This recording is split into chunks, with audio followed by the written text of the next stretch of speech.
ආයුබෝවන් ඔබට අපි සූදානම් ලක් FM නැගනෝදය වැඩසටහන ආරම්භ කරන්නට හිතවතුනි අද 26 වන වැඩසටහන. දැන් මේ අරගල කලබල ASCII අපි සූදානම් වෙනවා අපනයන අරගලයට පෙළ ගැසෙමු යන මෙයින් අද සාකච්ඡා කරන්නට. අපේ ආරාධනය පිළිගෙන මැදිරියට පැමිණියේ දාස හෝල්ඩින් සමූහ ව්‍යාපාරයේ කළමනාකර අධ්‍යක්ෂ චාමර උදයංග මැතිතුමා. ආයුබෝවන් ඔබතුමාට. අයිබෝවන්.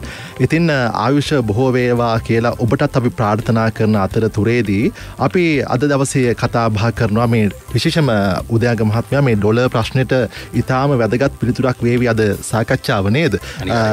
අපනයන අරගලයට පෙළ ගැසමු කියන මාතෘකාව කතා බහ කරන්නට අපි දැන් සූදානම්. ප්‍රවේශයක් විදිහට මම කැමති කවුද ඇත්තටම මේ චාමර උදයංග කියන්නේ? ඔව් ඇත්ත වශයෙන්ම ප්‍රථමයෙන් මම ස්තුතිවන්ත වෙනවා අමිල සහ මේ ආයතනයට මම සම්බන්ධ කරගත්තට මේ වගේ කාලීන මාතෘකාවක් සාකච්ඡා කරන්නට. ස්තුතියි. ඉතින් මම දාස හෝල්ඩින් සමූහ ව්‍යාපාරයේ කළමනාකාර අධ්‍යක්ෂකයට කටයුතු කරනවා. ඉතින් අපේ ආයතන සමූහය ගැන කතා කරන්න අවශ්‍යයි. ආයතන කිහිපයක් තියෙනවා නේ? ආයතන කිහිපයක් තියෙනවා. අපි මතක් කරමු. ඔව් අපේ ප්‍රධානම ආයතනය දාස කොයා පුද්ගලික සමාගම. ඒ කියන්නේ මේ පොල් කොහු ආශ්‍රිත නිෂ්පාදන කරනවා. අනිවාර්යයෙන්ම පොල් කොහු ආශ්‍රිත නිෂ්පාදනය කරලා ලෝකයේ විවිධ රටවල් වලට අපනයනය කිරීම තමයි අපගේ මූලික අරමුණ. ඒ ආයතනය හරහා අපි සිද්ධ කරන්නේ යයි. ඊට අමතරව දාස කොකෝස් ආයතනය. ඒ කියන්නේ පොල් මදේ ආශ්‍රිත නිෂ්පාදන අපි සිදු කරලා දේශීය සහ විදේශීය වෙළඳ පොළවල් සඳහා යොමු කරනවා. ඒක අපේ දාස කොකෝස් පුද්ගලික සමාගම හරහා සිද්ධ වෙනවා. ඊට අමතරව අපි අලුත් බිස්නස් ව්‍යාපාරයක් හැටියට අපි ආරම්භ කරලා තියෙනවා. කොකෝ ගාඩන් කියන ආයතනය. ඒකත් පොල් ගස තේමා කරගත්ත පරිසර හිතකාමී නිවාඩු නිකේතනයක්. ඒ වගේම ඒකට සමගාමීව බාහිර ක්‍රියාකාරකම් පුහුණු මධ්‍යස්ථානයක් හැටියට පෞෂත්ව වර්ධන නායකත්ව පුහුණු වැඩසටහන් ක්‍රියාත්මක කරන ආයතනයක් හැටියට අපි ක්‍රියාත්මක කරනවා.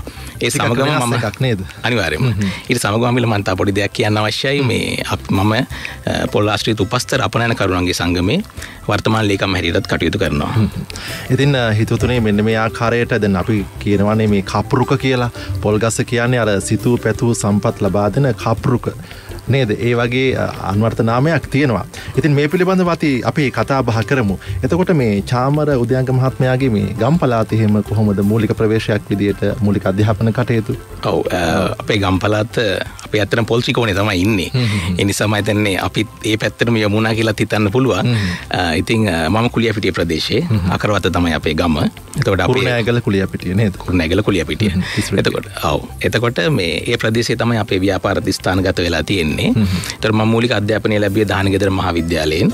පාසල් ප්‍රාථමික අධ්‍යාපනය. එතනදී මම පහවසර ශිෂ්‍යත්වයට සමත් වෙලා කුරුණෑගල සාන්තානා විද්‍යාලයට යනවා වැඩිදුර අධ්‍යාපනය සඳහා.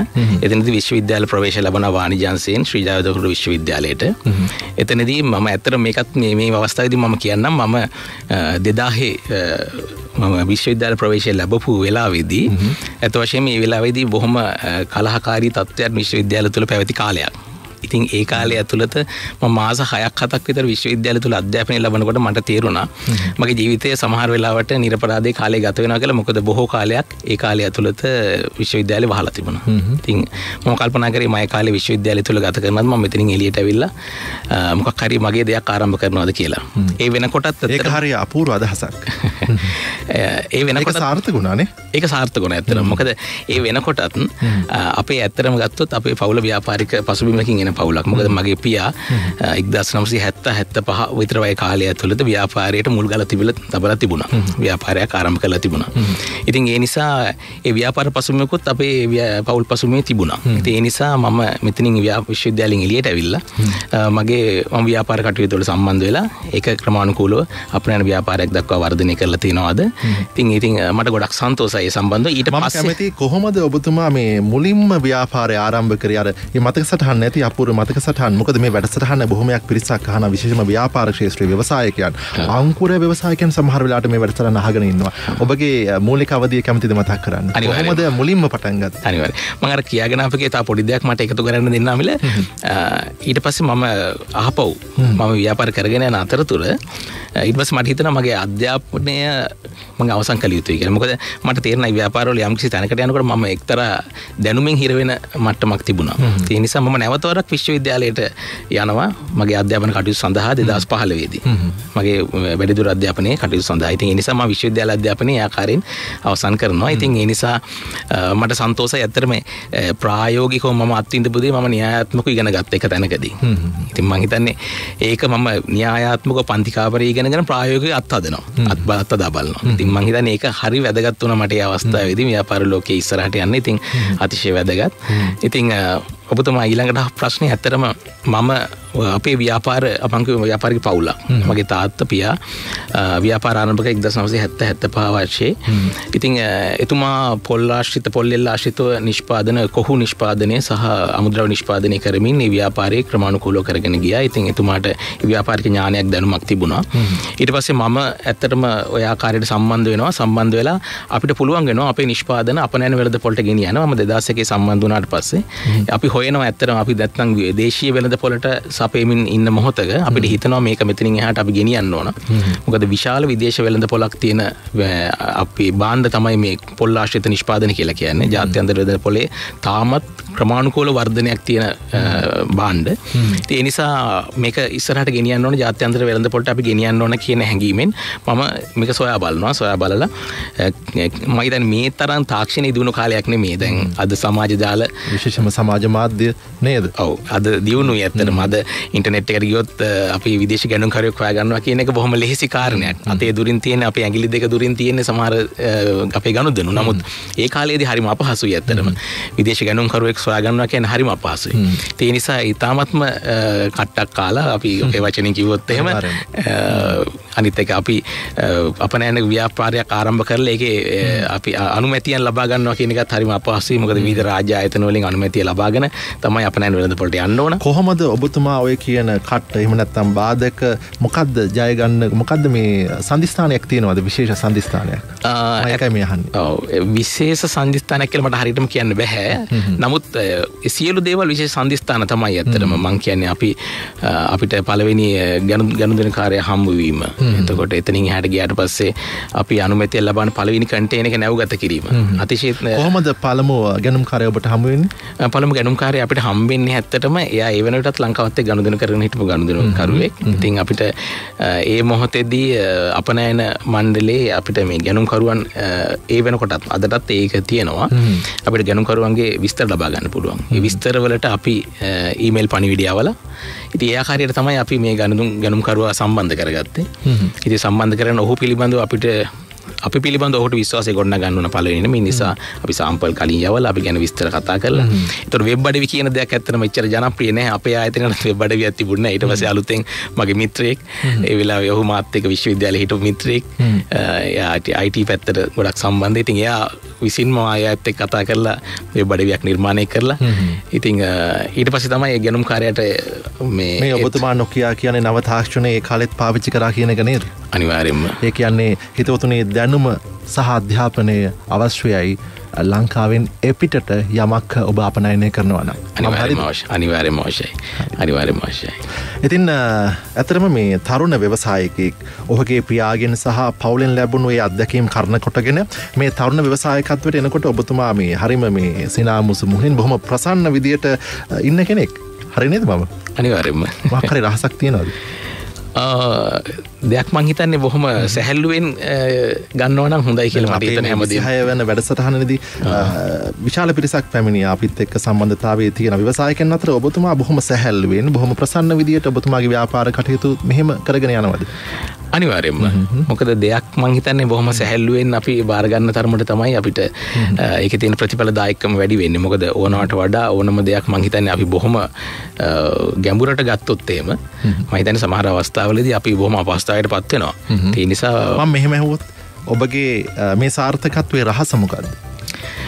සාර්ථකත්වයේ රහස ඇත්තටම සාර්ථකත්වයේ රහස මට එකක් කියලා කියන්න බෑ. දැන් අපි කතා කරොත් එහෙම මගේ අධ්‍යාපන මම ලබාගත් දැනුම අනිත් පැත්තෙන් අර සෑම ව්‍යාපාරිකයෙක්ම කතා කරන සියලුම දේවල් කැපවීම උත්සාහය. දැන් අපි ව්‍යාපාරිකයෙක් හැටියට ගත්තාම රැකියාවක් කරනකොට ඔහු යම්කිසි කාලයකට ඒ රැකියාව සීමා වෙනවා. අපි හිතමු පැය 8ක් පැය 10ක් වෙන්න පුළුවන් 12ක් වෙන්න පුළුවන්. ඔහු කරන කාර්ය අනුව. හැබැයි ව්‍යාපාරයක් ගත්තාම ව්යාපාරය කරන පුද්ගලයා පැය 24ම අපි දැන් මේ ඔන්නයා කියලා කියන්නේ අපි හැම වෙලේම ඒ ලෑස්ති වෙලා ඉන්නේ වැඩේට. මොකද අපි හිතමු අපි හවස් වෙලා ගිහිල්ලා අපිගේ නිවසත් එක්ක ගත කරන කාලයේදී උනත් අපි හැම වෙලේම ඇලර්ට් එකේ ඉන්නේ. මොකද්ද මේ ව්‍යාපාරී ඊළඟ අපි පිම්ම මොකද්ද ඊළඟ කටයුතු මොකද්ද එදිනෙදා ව්‍යාපාර කටයුතු වල දැන් තත්ත්වය මොකද්ද කියන එක සම්බන්ධව අපි බොහොම අපි අවධානයෙන් තමයි කාලය ගත කරන්නේ. ඒ කියන්නේ ඔබතුමා මේ අපනයන අරගලය ජයගත්තු කෙනෙක්. අරගලේ ජයගන්නට උදව් කරන කෙනෙක්. හොඳයි හිතවතුනි අපි කතා බහ කරමු මද ගීතමය විරාමයකින් අනතුරුව. අද දවසේ අපි කැඳවා ගත්තේ දාස හෝල්ඩින් සමූහ ව්‍යාපාරයේ අධ්‍යක්ෂ චාමර උදයංග මැතිතුමා. අද අපි කතා බහ කරන්නේ අපනයන අරගලයට පෙළ ගැසමු කියන මෙයින්. ලක් පොළොව සිසාරා සංවර්ධනාත්මක රේඩියෝ නව්‍යකරණය ලක් FM නැගනෝදය. අර පෙර ගීතය අපේ සුනිල් එදිරිසිංහ මහත්මයා ගායනා කරන මේ ගීතය තමයි අද අපේ මේ උදයංග මහත්මයා තෝරාගත්තු ගීතයක්. මිනිසා සුවඳයි මලසේ. මොකක් හරි විශේෂත්වයක් තියෙනවද ඔබතුමාට මේ ගීතය තෝරා ගැනීම සම්බන්ධයෙන්? ඇත්තටම අමිල මේ ගීත දෙකක් තෝරගන්න කියලා කියවම හරිම අපහසුයි. මොකද ගීත ගොන්නක් තියෙනවා අපේ සිංහල ගීතවල. ඉතින් මේ මට විශේෂ වූ ගායකයෙක් හෝ විශේෂ වූ ගීතයක් නැහැ. මම ඕනම ගායකයෙක්ගේ හොඳ ගීත අහනවා කෙනෙක්. ඉතින් සුනිල් එදිරිසිංහ මහත්මයා මම ඉතාමත්ම බොහොම ප්‍රිය කරන ගායකයෙක්. එතුමාගේ ඉතාමත්ම අර්ථවත් ගීත ගණනාවක් තියෙනවා. ඉතින් මිනිසා සුවඳයි මලසේ මං හිතන්නේ සදාතනික ගීත මේවා. ඒකේ තනුව සහ ඊට අමතරව ඒ වචන ඒ අර්ථය ඉතාමත්ම ගීපද කුමාරදාස සපුතන්ත්‍රී වගේම සංගීතය රෝහණ වීරසිංහ මහත්මයා. ඉතින් මම හිතන්නේ මේ ගීත සදාතනික ගීත මේ ගීතවල අර්ථය සදාකාලිකයි. ඉතින් මට හිතුණා මම බොහොම ආසාවෙන් රස විඳින ගීතයක්. ඉතින් මේ ගීතය තෝරගන්න ඕනේ කියලා හිතුණා. හරි. ඒ වගේම හිතවතුනේ මේ අද එතුමාගේ අපේ මේ උදයංග මහත්මයාගේ උපන්දිනය. ඉතින් අපේ ලක් FM නාලිකාව විදිහට ඔබතුමාට සුබ ප්‍රාර්ථනා කරනවා. සුබ උපන්දිනක් වේවා. බොහොම ස්තුතියි. හොඳයි. ඒ වගේම තවත් උපන්දිනයක් තියෙනවා වෙනදා අපේ මේ වැඩසටහන් නිෂ්පාදකවරයාගේත් උපන්දිනය. අද එතුමා සමරනවා ශ්‍රේහාන චතුරංග අපේ මාධ්‍ය සගය. එතුමාටත් අපේ උපන්දිනයක් වේවා කියලා මේ වෙලාවේ ප්‍රාර්ථනා කරන ගමන් අද දවසේත් නිෂ්පාදන සහාය ලබා දෙනවා හේමමාලි. ඉතින් මෙන්න මේ ආකාරයට අපි අපේ වැඩසටහන අපනයන අරගලයට පෙළ ගැසෙනකොට අපේ රට සංවර්ධනය වෙයි නේද? අනිවාර්යයෙන්ම මිල. විවසායකයන් හැටියට අපේ බලාපොරොත්තු ඒකයි. විශේෂයෙන්ම අපනයන ව්‍යාපාරිකයන් හැටියට අපි අනිවාර්යයෙන් මේ බලාපොරොත්තු ඉන්නවා. බොහොම ධනාත්මකව හිතනවා. අපි දන්නවා අපි බොහෝම කෙටි කාලයක් ඇතුළත විශාල අර්බුද ගණනාවකට මුහුණ දුන්න පෞගේ කාලයේදී. විශේෂයෙන්ම පාස්කු ප්‍රහාරය, ඊට පස්සේ කොවිඩ් අර්බුදය, දැන් එතනින් එහාට ගියාට පස්සේ මේ දේශපාලන අර්බුදයත් එක්ක පැනනගිලා තියෙන ආර්ථික අර්බුදය.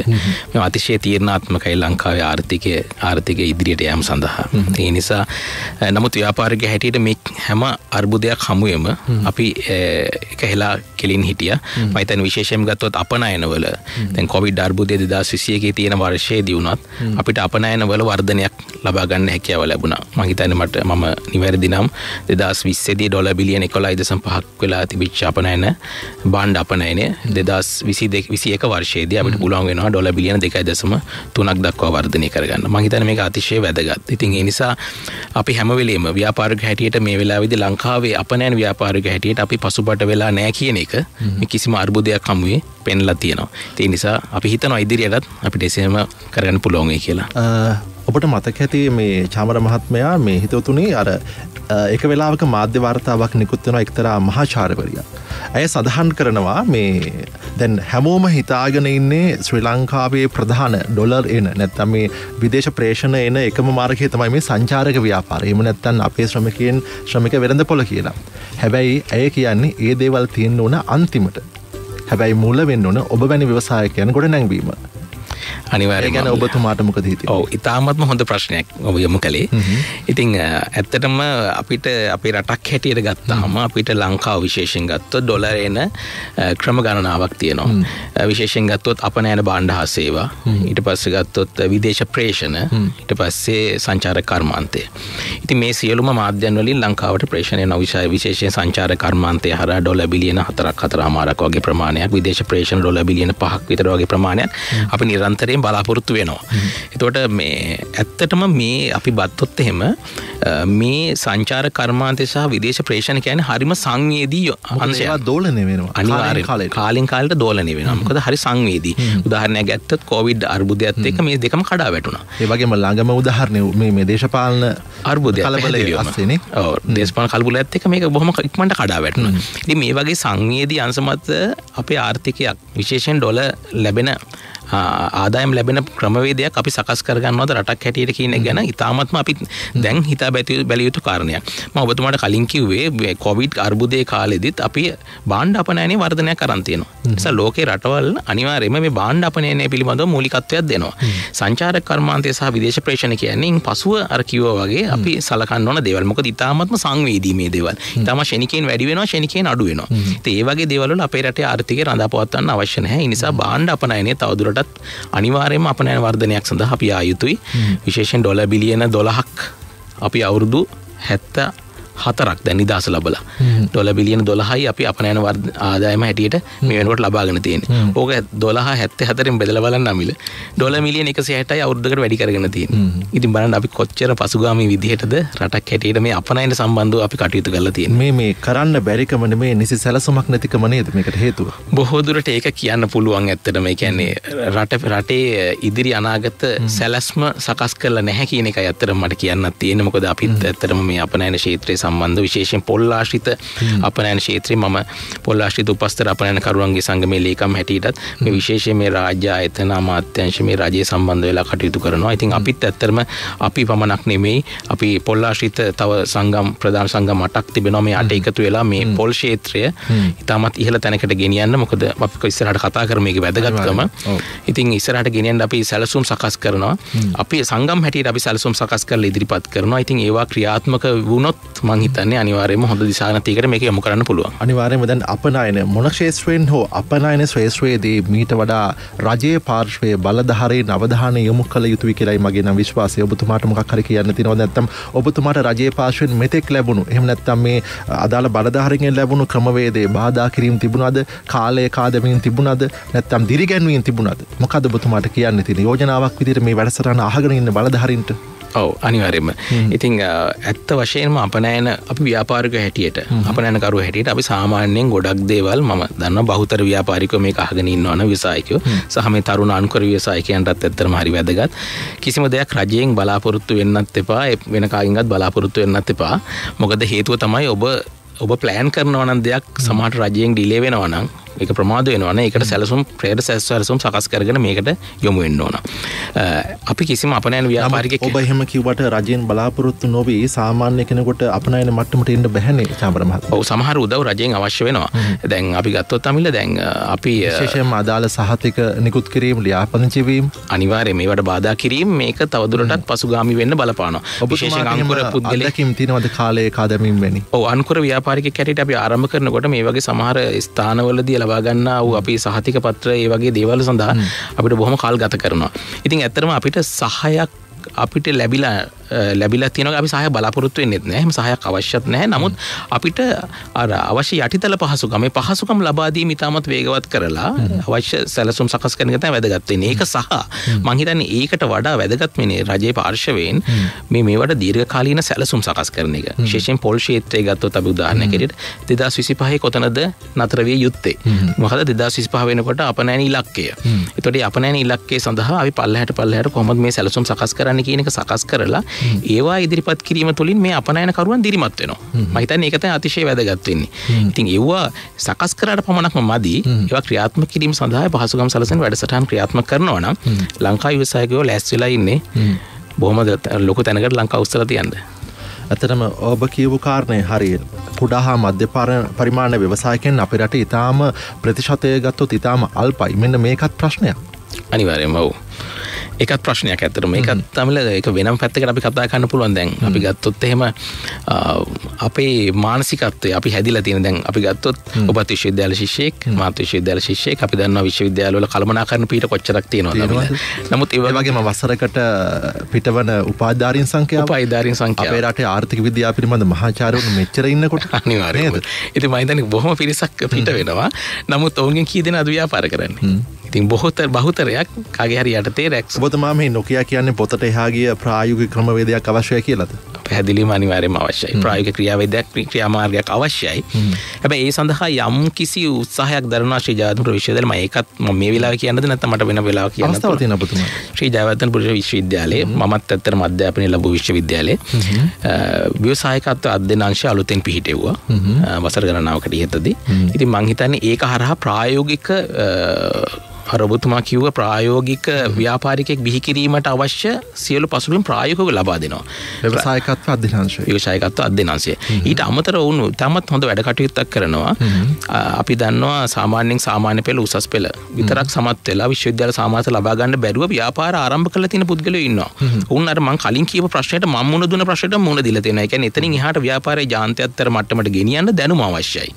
කියන්නේ නව දැනුම එක්කාසු කර ගන්න අවශ්‍යයි. දැනුම බලය වේ කියලා කියනවා. දැනුම බලය වේ කියනවනේ. එතකොට දැනුම විධිමත් කළ ගත යුතුයි. එතකොට මේ විධිමත් කර ගැනීමේදී ඇත්තටම කොහරි ආයතනයක් අවශ්‍යයි මේ සම්බන්ධව කටයුතු කරන්න. ඉතින් ලංකාවේදී ඇත්තටම ලංකාවේ මේ විශ්වවිද්‍යාල පද්ධතිය ශ්‍රී ජයවර්ධනපුර විශ්වවිද්‍යාලය මේ ව්‍යවසායකත්ව අධ්‍යයන අංශය හරහා මේ කටයුතු සිද්ධ වෙනවා. ඕනෑම අයෙකුට පුළුවන් ඔවුන්ගේ පශ්චාත් උපාධිය දක්වා බාහිර ශිෂ්‍යයෙක් හැටියට ලියාපදිංචි වෙලා අධ්‍යයන කටයුතු කරන්න. හැබැයි ඔහුට බාහිර ශිෂ්‍යයෙක් හැටියට සලකන්නේ නැහැ. අභ්‍යන්තර පන්ති කාමර තුල අභ්‍යන්තර කතිකාචාර්යවරුන් යටතේ ඒ අධ්‍යාපනය හදාරන්න ඒ සියලුම දේවල් ඔවුන්ට සලසා දීලා තියෙනවා. ඒ නිසා අතිශය වැදගත්. ඊටම හොඳ අවස්ථාවක්. අපි උත්සාහ කරමු එම අධ්‍යයන අංශයේ මහාචාර්යවරයෙකු හෝ කතිකාචාර්යවරයෙකු සම්බන්ධ කරගන්න වැඩසටහන අතරතුරේදී. ඉතින් මෙන්න මේ කියන කාරණෙත් එක්ක ඔබතුමා මේ කියන්නේ ක්‍රමවත් නියාමන ක්‍රමවේදයක් සැලසුමක් තිබ්බොත් අපේ රට ඔය කියන සංවර්ධනය කරා ඊටම ලෙහෙසින් යන්න පුළුවන් ය කියන කාරණේ නේද? අනිවාර්යෙන් පුළුවන්. ඔබතුමා කරන යෝජනාව මොකක්ද?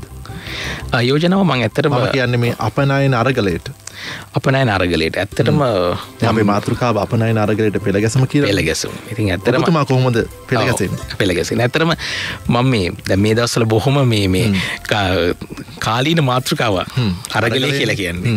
බොහොම පරිස්සමෙන් කතා කරන්නත් ඕන. ඒක නැත්නම් අපි ඒක තැනකට දේශපාලනේ පැත්තකට කොට වෙන්නත් ඉඩ තියෙනවා. ඉතින් මේ අරගලය කියන එක මම කොටස් දෙකකට කඩනවා මගින් නම් මයි පැත්තෙන් ගත්තොත්. එකක් තමයි දේශපාලන අරගලය, අනිත් එක ඩොලර් අරගලය. මේක මේ කොටස් දෙකට පැහැදිලිව අඳුන ගන්න පුළුවන්. හැබැයි යමෙකුට කියන්න පුළුවන් මූල්‍ය අර්බුදය එහෙම නැත්නම් ඩොලර් අර්බුදය ඇති වෙලා තියෙන්නේ දේශපාලන අර්බුදයේ කොටසක් හැටියට කියලා. මම ඒක පිළිගන්නවා. ඒක ඇත්ත.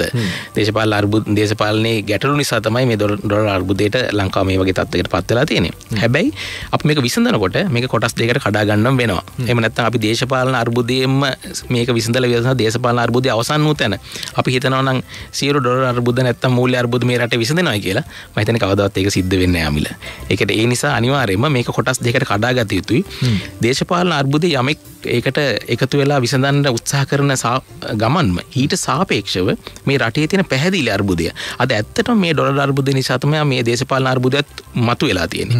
අවුරුදු 74ක් කාලයක් ඇතුළත මේ දේශපාලඥයන් ඊ타මත්ම ක්‍රමවත් සැලැස්මක් රටට සාදපු නැති නිසා තමයි මේක මේ ගිනි කන්දක් මතුවෙනවා වගේ මේ අපි දැන් බොහොම දැන් හැමෝම කතා කරන විදිහට මේක ක්‍රමානුකූලව වර්ධනය වෙලා මේ අපි ගත්තොත් තොරතුරු ගත්තොත් මහ බැංකු තොරතුරු අපිට පැහැදිලිවම පේනවා. රටේ ණය ප්‍රමාණය ක්‍රමානුකූලව වැඩි වෙනවා. අපනයන වර්ධනයක් වෙන්නේ නැහැ. ඒව එක තැනක නතර වෙලා තියෙනවා. මේවා වෙලා තියෙන්නේ මේ සැලසුම් නැතිකම නිසා. ඉතින් ක්‍රමානුකූලව ඒක ඇවිල්ලා ඒක අවස්ථාවකදී මේක පුපුරලා යනවා. ඉතින් මේ පහුගිය කාලේදී ඇතිවෙච්ච අර ගැටලුත් එක්ක ලෝක අර්බුදත් එක්ක ඒක ලංකාවට මුහුණ දෙන්න බැරුව යනවා. ඊට පස්සේ පුපුරලා යනවා. ඉතින් ඕක වෙලා තියෙන ක්‍රමානුකූලව අවුරුදු ගාණක් ඇතුළත. ඉතින් දේශපාලන අර්බුදය ඔය ආකාරයෙන් අවුරුදු ගාණක් ඉඳලා පැන නැගිලා අද ඒක එළියට ඇවිල්ලා තියෙනවා. එළියට ආවෙත් මේ ඩොලර් අර්බුදය නිසා ඉන්ධන ඒ වගේ දේවල් අත්‍යවශ්‍ය දේවල් ආනයනය කරගන්න බැරි වීම නිසා.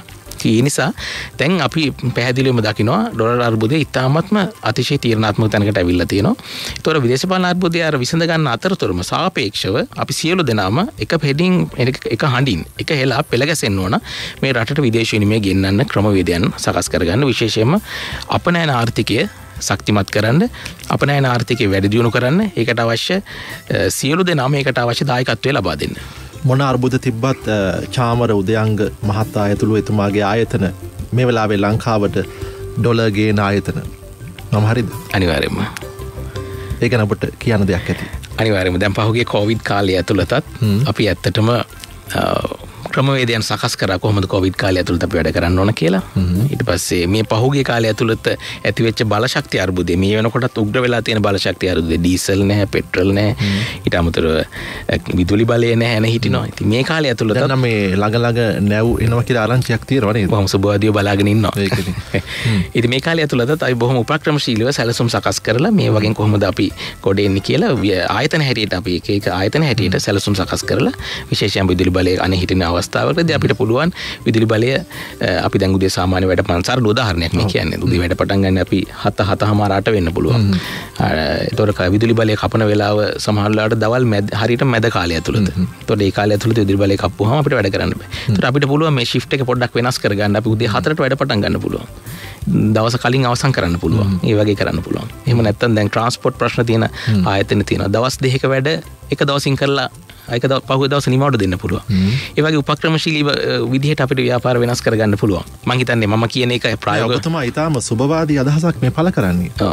ඕනම බාධකයක් මගහැරගෙන මේ ගමන යන්න පුළුවන් කියලාද ඔබතුමා මේ මම කියන්නේ ප්‍රායෝගිකව කියන්නේ? මම මේ ප්‍රායෝගික පිළිතුරු කියන්නේ දැන් මේවා දීර්ඝකාලීන උත්තර නෙමෙයි. මම මේ කෙටි කාලීනව මේ අවස්ථාවේදී විසඳ ගන්න ප්‍රශ්නයක් ආවම විසඳ ගන්න ඕන සරල ක්‍රම මම මේ කියන්නේ. හැබැයි බලදාන්නොත් ඒ පිළිබඳව වැඩි අවධානයක් යොමු කරන්න ඕන. විශේෂයෙන්ම උදයංග මහත්මයා දැන් විදුලි බලය කපා හරිද්දී විශේෂයෙන්ම දැන් නිශ්චිත කාලසටහනක් හරියට ඔබ දන්නවද හරියට විදුලිය මේ වෙලාවට යයි කියලා අපිට නිශ්චිත නැහැ. මෙන්න මේකත් ප්‍රශ්නයක්. නිශ්චිතව විදුලි බලය අපි උදාහරණයක් ගමු උදෑසන 10ට මෙන්න මේ ප්‍රදේශයට ABCD කියලා කලාප වෙන කරාට අපිට ඒක පැහැදිලි නැහැ. මෙහෙම පැහැදිලි කාලසටහනක් තිබ්බනම් ඔබ වැනි ආයතනවලට මේ ප්‍රශ්නෙට මුහුණ දෙන්න වෙන්නේ නැහැ. අනිවාර්යයෙන්ම මොකද අපි උපකල්පන මත තමයි තීරණ ගන්න මේ වෙලාවේදී.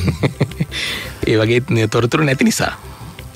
ඔබතුමා මේ නොකිය කියන්නේ තවමත් නිසි ප්‍රතිපත්තියක් සැලසුමක් නැහැ කියලාද? අනිවාර්යයෙන්ම. ඒ කියන්නේ ප්‍රතිපත්තියක් තිබුණා නම් ඇත්තටම රට මේ වගේ තත්යකට එන්නේ නැහැ. නමුත් මේ මොහොතේදීත් ඇත්තටම දැන් මේ මොහොතේ අපිට කොහොමදවත් බලාපොරොත්තු වෙන්න බෑ රජය හෝ අනිත් පාර්ශ්ව වලින් නියම ප්‍රතිපත්තියක් මේ ශේනිකව සකස් වෙයි කියලා. මොකද අපි දැන් අර පැනික් සිටුේෂන් එකේ ඉන්න බොහොම කලබලකාරී වාතාවරණයක දැන් ඉන්නේ. ඒ නිසා දැන් මේ වෙලාවේදී ඇත්තටම අපි බොහොම පරිස්සමින් යන්න ඕන. දැන් නැව පොඩ්ඩක් සෙලවෙනවා. ඒ නිසා අපි බොහොම අපි වැඩිපුර සෙලෙවොත් මේ නා පෙරිලා යන්න එකක් නැති වෙන්න ඉඩ තියෙනවා. ඒ නිසා අපි බොහොම ස්ටෙඩි අපි බලාගෙන ඉන්නවා මොකද්ද වෙන්නේ කියලා. සහ හැම වෙලේම උපක්‍රමශීලී වෙනවා. යමෙක් අරගල කරන අතරතුර අපි ඩොලර් අරගලයටත් මේ වෙලාවේදී ඩොලර් ලංකාවට ගෙන අරගලයට අපි සම්බන්ධ වෙලා ඉන්නවා. අපි වැඩියෙන් වැඩ කරනවා. උපරිම අවම පහසුකම් යටතේ උපරිම වැඩ කටයුතු සිදු කරනවා. මම වමනක් නෙමෙයි. මා ඇතුළු සමස්ත අපනයනකරුවන් මම දන්නවා. ඉතාමත්ම පැහැදිලි ඉලක්කයක සිටිනවා. උන් ලංකාවට උපරිම ඩොලර් ප්‍රමාණයක් මේ මොහොතේ ගෙන කටයුතු කරනවා. අනිවාර්යයෙන්ම. ඉතින් හිතතුනේ අපි සූදානම් තවත් ගීතමය විරාමයකට යන්න. යලිත් අපි සූදානම් ඉන්න අනතුරුව ලක් FM නැගෙනෝදේ සමග එකතු වෙන්න. අපි මේ වෙලාවේ සම්බන්ධ කරනවා ජ්‍යෙෂ්ඨ බාහිර කතිකාචාර්ය ආචාර්ය ප්‍රේමසිරි ගමගේ මැතිතුමා මේ ව්‍යවසායකත්වය සම්බන්ධයෙන් කතා බහ කරන්නට. අයබෝවන් මැතිතුමනි. අයබෝවන්. ආචාර්යතුමනි ඔබතුමාගේ ගෝලයේ අද දවසේ ඇවිල්ලා ඉන්නේ අපේ මැදිරියට චාමර උදයංග මැතිතුමා. විශේෂයෙන්ම මේ නව දැනුම සොයාගෙන යන්න ව්‍යවසායකෙක් විදියට ඔබතුමාට මොකද කියන්න තියෙන්නේ මේ ව්‍යවසායකයන්ට දැනුම ලබා දීම සම්බන්ධයෙන් විශේෂයෙන්ම අපනයන ශ්‍රේෂ්ඨයට පෙළ ගස්වන්නට? අනිවාර්යෙන්ම. ඉතාම සතුටු කාරණයක්. අපේ උදයංග ඔහු ඇත්තම එක්ස්පෝර්ටර් කෙනෙක්. අපේ රටට මේ කාලෙදී ඩොලර් තමයි ලොකුම හිඟය තියෙන්නේ. එතකොට අපේ උදයංග වැනි ව්‍යවසායකයෝ ලංකාවේ අපනයන ශේෂ්ත්‍රයට සම්බන්ධ වෙච්ච සුළු සහ මධ්‍ය පරිමාණ ව්‍යවසායකයෝ ඉන්න 3700ක්. එකම මේකේ යම් ඛේදවාචකයක් තියෙනවා. ඒකට අපි හැම කෙනෙක්ම ඒකට දායක වෙන්න ඕනේ. ඔබේ ලක් FM එක ඇතුළු අපේ ලංකාවේ ඉන්න සුවසක් ව්‍යවසායක ප්‍රජාව අපේ සුළු සහ මධ්‍ය පරිමාණ ව්‍යවසායකයෝ ලංකාවේ දල වශයෙන් ඉන්න 85000ක්. ඒතර මේ 85000න් 3700ක් ඉන්නවා අපනයන ශේෂ්ත්‍රයට සම්බන්ධ වෙච්ච අය. හැබැයි ඛේදවාචකේ තමයි ලංකාවට බිලියන 19ක ඇමරිකානු ඩොලර් බිලියන 19ක වගේ තමයි අපිට අපනයන ආනයන වියදම තියෙනවා. අපනයන ආදායම තියෙන ඩොලර් බිලියන 12යි. ඒතර ඩොලර් බිලියන 7ක තියෙනවා ලොකු අවාසියක් අපේ රටට. ඒතර එතකොට මේ ලොකු අවාසිය වළක්ව ගන්න තියෙන එකම විකල්පය තමයි මේ වගේ අපනයනකරු උදයංග වගේ අපනයනකරුව බිහි කරන එක. ඛේදවාචකයේ තමයි ලැබෙන අපනයන ආදායමෙන් 95% ඒකේ ආදායම වාසිය ගන්නේ මහා පරිමාණ සමාගම්. එතකොට උදයංග වැනි සුළු සහ මධ්‍ය පරිමාණ කර්මාන්තකරුවන්ට හම්බ වෙන්නේ 3700ක් කියන 95%කට වඩා වැඩියෙන් ඉන්නේ සුළු සහ මධ්‍ය පරිමාණ කර්මාන්ත. හැබැයි අපනයන ආදායමෙන් ඒගොල්ලන්ට හිමි වෙන්නේ 5%යි. ඒ නිසා ජනමාධ්‍ය වේවා අපි වැනි වෘත්තිකයෝ වේවා උදයංග වැනි ව්‍යවසායිකයෝ වේවා මේ අපි ඔක්කොම එකතු වෙලා මේ 5% අපනයන ආදායම අඩුම ගානේ 50%ක තත්ත්වයවත් අපේ පොඩි ව්‍යවසායකයන්ට ලැබෙන ක්‍රමවේද අපි හදමු. එහෙම වුණොත් අපිට පුළුවන් අපේ රටේ මේ පවතින ආර්ථික අර්බුදයට අනෙක් පැත්තෙන් ඩොලර් අර්බුදයට විසඳුමක් ලබා දෙන කෙසේ හෝ වේවා අපේ උදයංග මේ තබලා තියෙන ඔහුගේ අපනයන වෙළඳාම අතිශය සාර්ථක වෙන්න ඕනේ. ඒ හරහා අපේ රටට ඩොලර් එනවා. ඩොලර් කියලා කියන්නේ අද වෙනකොට රත්තරන් වලටත් වඩා අතිශය වටිනා දෙයක් කියන එක මට කියන්න වෙනවා. ඒකම අපේ රටේ පුරවැසියෝ විදිහට තේකක් බිව්වත් ඔහු ඩොලර් යවනවා පිට රටට. කියන්නේ තේක ඇතුලේ තියෙනවා සීනි, ඊළඟට උණු වතුර රත් කරන්න පාවිච්චි කරනවා විදුලිය. ඒ නිසා ඩීසල් මිල යනවා. ඒ නිසා මේවා ගැනත් අපි කල්පනා කරලා ඩොලර් එළියට යන එක ඉතුරු කිරීම සහ අනිත් පැත්තෙන් ඩොලර් ගෙන එන එක වැඩි කරන එක තමයි අපේ රටට අපිට දෙන්න පුළුවන් විසඳුම. ඒ නිසා විශේෂයෙන්ම අපේ උදයංග ඔබ යන ගමනට මම කතිකාචාර්යවරයෙක් විදිහට ඔබට අනිවාර්යයෙන්ම සුබ පතනවා. ඒ වගේම ලක් FM රේඩියෝට ඔබටත් මෙවැනි මාතෘකා අද වැනි දවසක කතා කිරීම ගැන අතිශය සතුටුපත් වෙනවා. ගොඩක් ස්තුතියි සර්. ඔව් එතකොට ආචාර්යතුමනි තවත් අතිරේක ප්‍රශ්නයක් තියෙනවා. දැන් අපි දන්නවා ඔබතුමා විශ්වවිද්‍යාල ආචාර්යවරයෙක්. මැතිතුමනි දැන් වසරකට උපාධිධාරීන් පිටවන ප්‍රමාණය සරසවිවලින් ඉතාම ඉහළයි. විශේෂයෙන්ම මෙවැනි ව්‍යවසායකත්වයේ සම්බන්ධයෙන් ඔවුන්ට පුහුණුවක් ලබා දීම සඳහා මෙවැනි පාඨමාලා විශේෂයෙන්ම ජයවර්ධනපුර විශ්වවිද්‍යාලය කේන්ද්‍ර කොටගෙන ඒ වගේම තවත් විශ්වවිද්‍යාල කේන්ද්‍ර කොටගෙන ආරම්භ කර තියෙන වග අපි දැනගෙන තියෙනවා මාධ්‍ය වාර්තාවලින්. නමුත් මේ පිළිබඳව නිසි අධ්‍යාපන ප්‍රතිපත්තියක් නැති වගයි බොහොමයක් පිරිස් පවසන්නේ. මේ චෝදනාව පිළිගන්නවද? යම් තාක් දුරකට පිළිගන්නවා. අද වෙනකොට අධ්‍යාපන අමාත්‍යාංශයත් මැදිහත් වෙලා ජාතික අධ්‍යාපන අමාත්‍යාංශයත් මැදිහත් වෙලා ලංකාවේ අධ්‍යාපන ක්‍රමයට ඇතුළත් කරලා තියෙනවා මේ ව්‍යවසායික අධ්‍යාපන ක්‍රමය කියන එක. ඒ නිසා අපිට නැහැම කියන්න බෑ. මෙතන වෙලා තියෙන්නේ රටේ අපි දුප්පත් වෙලා තියෙන්නේ ඇත්තටම මුදල් සල්ලි නැතිකම නිසා නෙමෙයි, ආදායමක් නැතිකම නිසා නෙමෙයි, තොරතුරු වල හිඟතාවේ නිසා. ඒක තොරතුරු වල හිඟතාවේ පුළුවන් මේ අපේ මුද්‍රිත මාධ්‍ය සහ අපේ ඔබ වැනි මාධ්‍ය ආයතන වලට මේකට ලොකු දායකත්වයක් ලබා දෙන්න. කවුරු හරි ඉන්නවා නම් මේ වැඩසටහන අහගෙන අධ්‍යාපනය අපි හිතමු O level ලියනවා වර්ෂයකට දල වශයෙන් 5,25,000. A level ලියනවා වර්ෂයකට 3,00,000. මේ 3,00,000 කැම්පස් එකට අවුරුද්දකට යනවා 30,000. එතන මේ 30,000 එළියට යනකොට මේ 30,000ට රස්සා දෙන්න රටේ ඉඩ නැහැ. කිපිරුමක් තියෙන රැකියා කිපිරුමක්. ඒ නිසා රස්සා නැහැ. ඒ නිසා ව්‍යවසායකත්වයට යොමු වෙන්න ඕනේ. එතනදී ජයවර්ධනපුර විශ්වවිද්‍යාලය වගේම කොළඹ විශ්වවිද්‍යාලය මේ විශ්වවිද්‍යාල දෙකේ තියෙනවා ව්‍යවසායකත්වයට ඔබට පුළුවන් PhD එකක් පවා ගන්න මාර්ග හැදිලා තියෙනවා. O level විභාගයේ නැතත් මේකට ක්‍රමාද අපේ රටේ හැදිලා තියෙනවා. ඒ විතරක් නෙමෙයි රජයේ තියෙන ආයතන 71ක් මේ ව්‍යවසායකත්වයට උදව් කරන. මේ 71 මොනවද කියලා අහුවොත් ගොඩක් අය දන්නේ නැහැ. IDB කියලා එකක් තියෙනවා. EDB කියලා ආයතනයක් තියෙනවා. නෙඩා කියලා ආයතනයක් තියෙනවා. ඊළඟට කුඩා ව්‍යාපාර සංවර්ධනාංශය කියලා ආයතන තියෙනවා. මේ වගේ 71ක් රජයේ තියෙනවා ව්‍යවසායකයන්ට උදව් කරන කාට හරි තමන්ගේම මුදලක් නොමැති නම් ව්‍යාපාරයක් පටන් ගන්න. ඒවට උදව් කරන සංවිධාන තියෙනවා. තාක්ෂණය ගන්න විද්‍යාවක් නැත්නම් ඒකටත් උදව් කරන ආයතන තියෙනවා. ඒ නිසා විශ්වවිද්‍යාල අධ්‍යාපනය තුළ විශ්වවිද්‍යාලයට ඇතුළට එන්නේ නැතුව එළියේ ඉන්න කෙනෙකුට හරි මේක අහගෙන ඉන්න කෙනෙකුට හරි පුළුවන් කොළඹ වෙන්න පුළුවන් ජපුර වෙන්න පුළුවන් මේ විශ්වවිද්‍යාල දෙකෙන් එකකට සම්බන්ධ වෙලා ඔබට ව්‍යවසායකත්ව උපාධියක් අරගන්න කැම්පස් A level පාස් නොවි වුණත්. ඉතින් ඒ නිසා මේ වගේ තොරතුරු තියෙනවා. ප්‍රශ්නේ තියෙන්නේ මේ තොරතුරු වලින් අපි දැනුමින් සන්නද්ධ වෙලා නැතිකම. ඒ නිසා මේක අපිට දැනුවත් කරන්න පුළුවන් නම් මම හිතන්නේ ඔබ වැනි මාධ්‍ය ආයතන වලට රටේ තියෙන ජනමාධ්‍ය හරහා අපිට පුළුවන් ව්‍යවසායක සංස්කෘතියක් අපේ රටේ ගොඩනගන්න එක අමාරු දෙයක් නෙමෙයි. හොඳයි බොහොමත්ම ස්තුතියි ඔබතුමාට. අද අපි කතා බහ කරන්නේ අපනයන අරගලයට පෙළ ගැසුමු කියන මාතෘකාව දෙවන හෝරාවට ආයුබෝවන් චාමර මහත්මයා. ආයුබෝවන් අමිල. හොඳයි. අපි අර ආචාර්යතුමා හරි අපූර්ව කතාවක් සඳහන් කළා. අපි දුරකථනයෙන් සම්බන්ධ කරගත්තා විශේෂම ව්‍යවසායකයන් පිළිබඳව. එතුමා මේ චාමර මහත්මයා සඳහන් කළානේ අර ව්‍යවසායකත්ව සංස්කෘතියක් පිළිබඳව. ඒවගේම මේ අර $7 බිලියන 7 අවාසියක් පිළිබඳවත් එතුමා සඳහන් කළා. මෙන්න මේ පිළිබඳව දැඩි අවධානයක් යොමු කළ යුතුයි පාලනාධිකාරිය. මේ ව්‍යවසායකත්ව සංස්කෘතියේ එක සම්දිස්ථානයක් තමයි ඔබතුමා වැනි ව්‍යවසායකින්. ඔබතුමාට අවස්ථාව.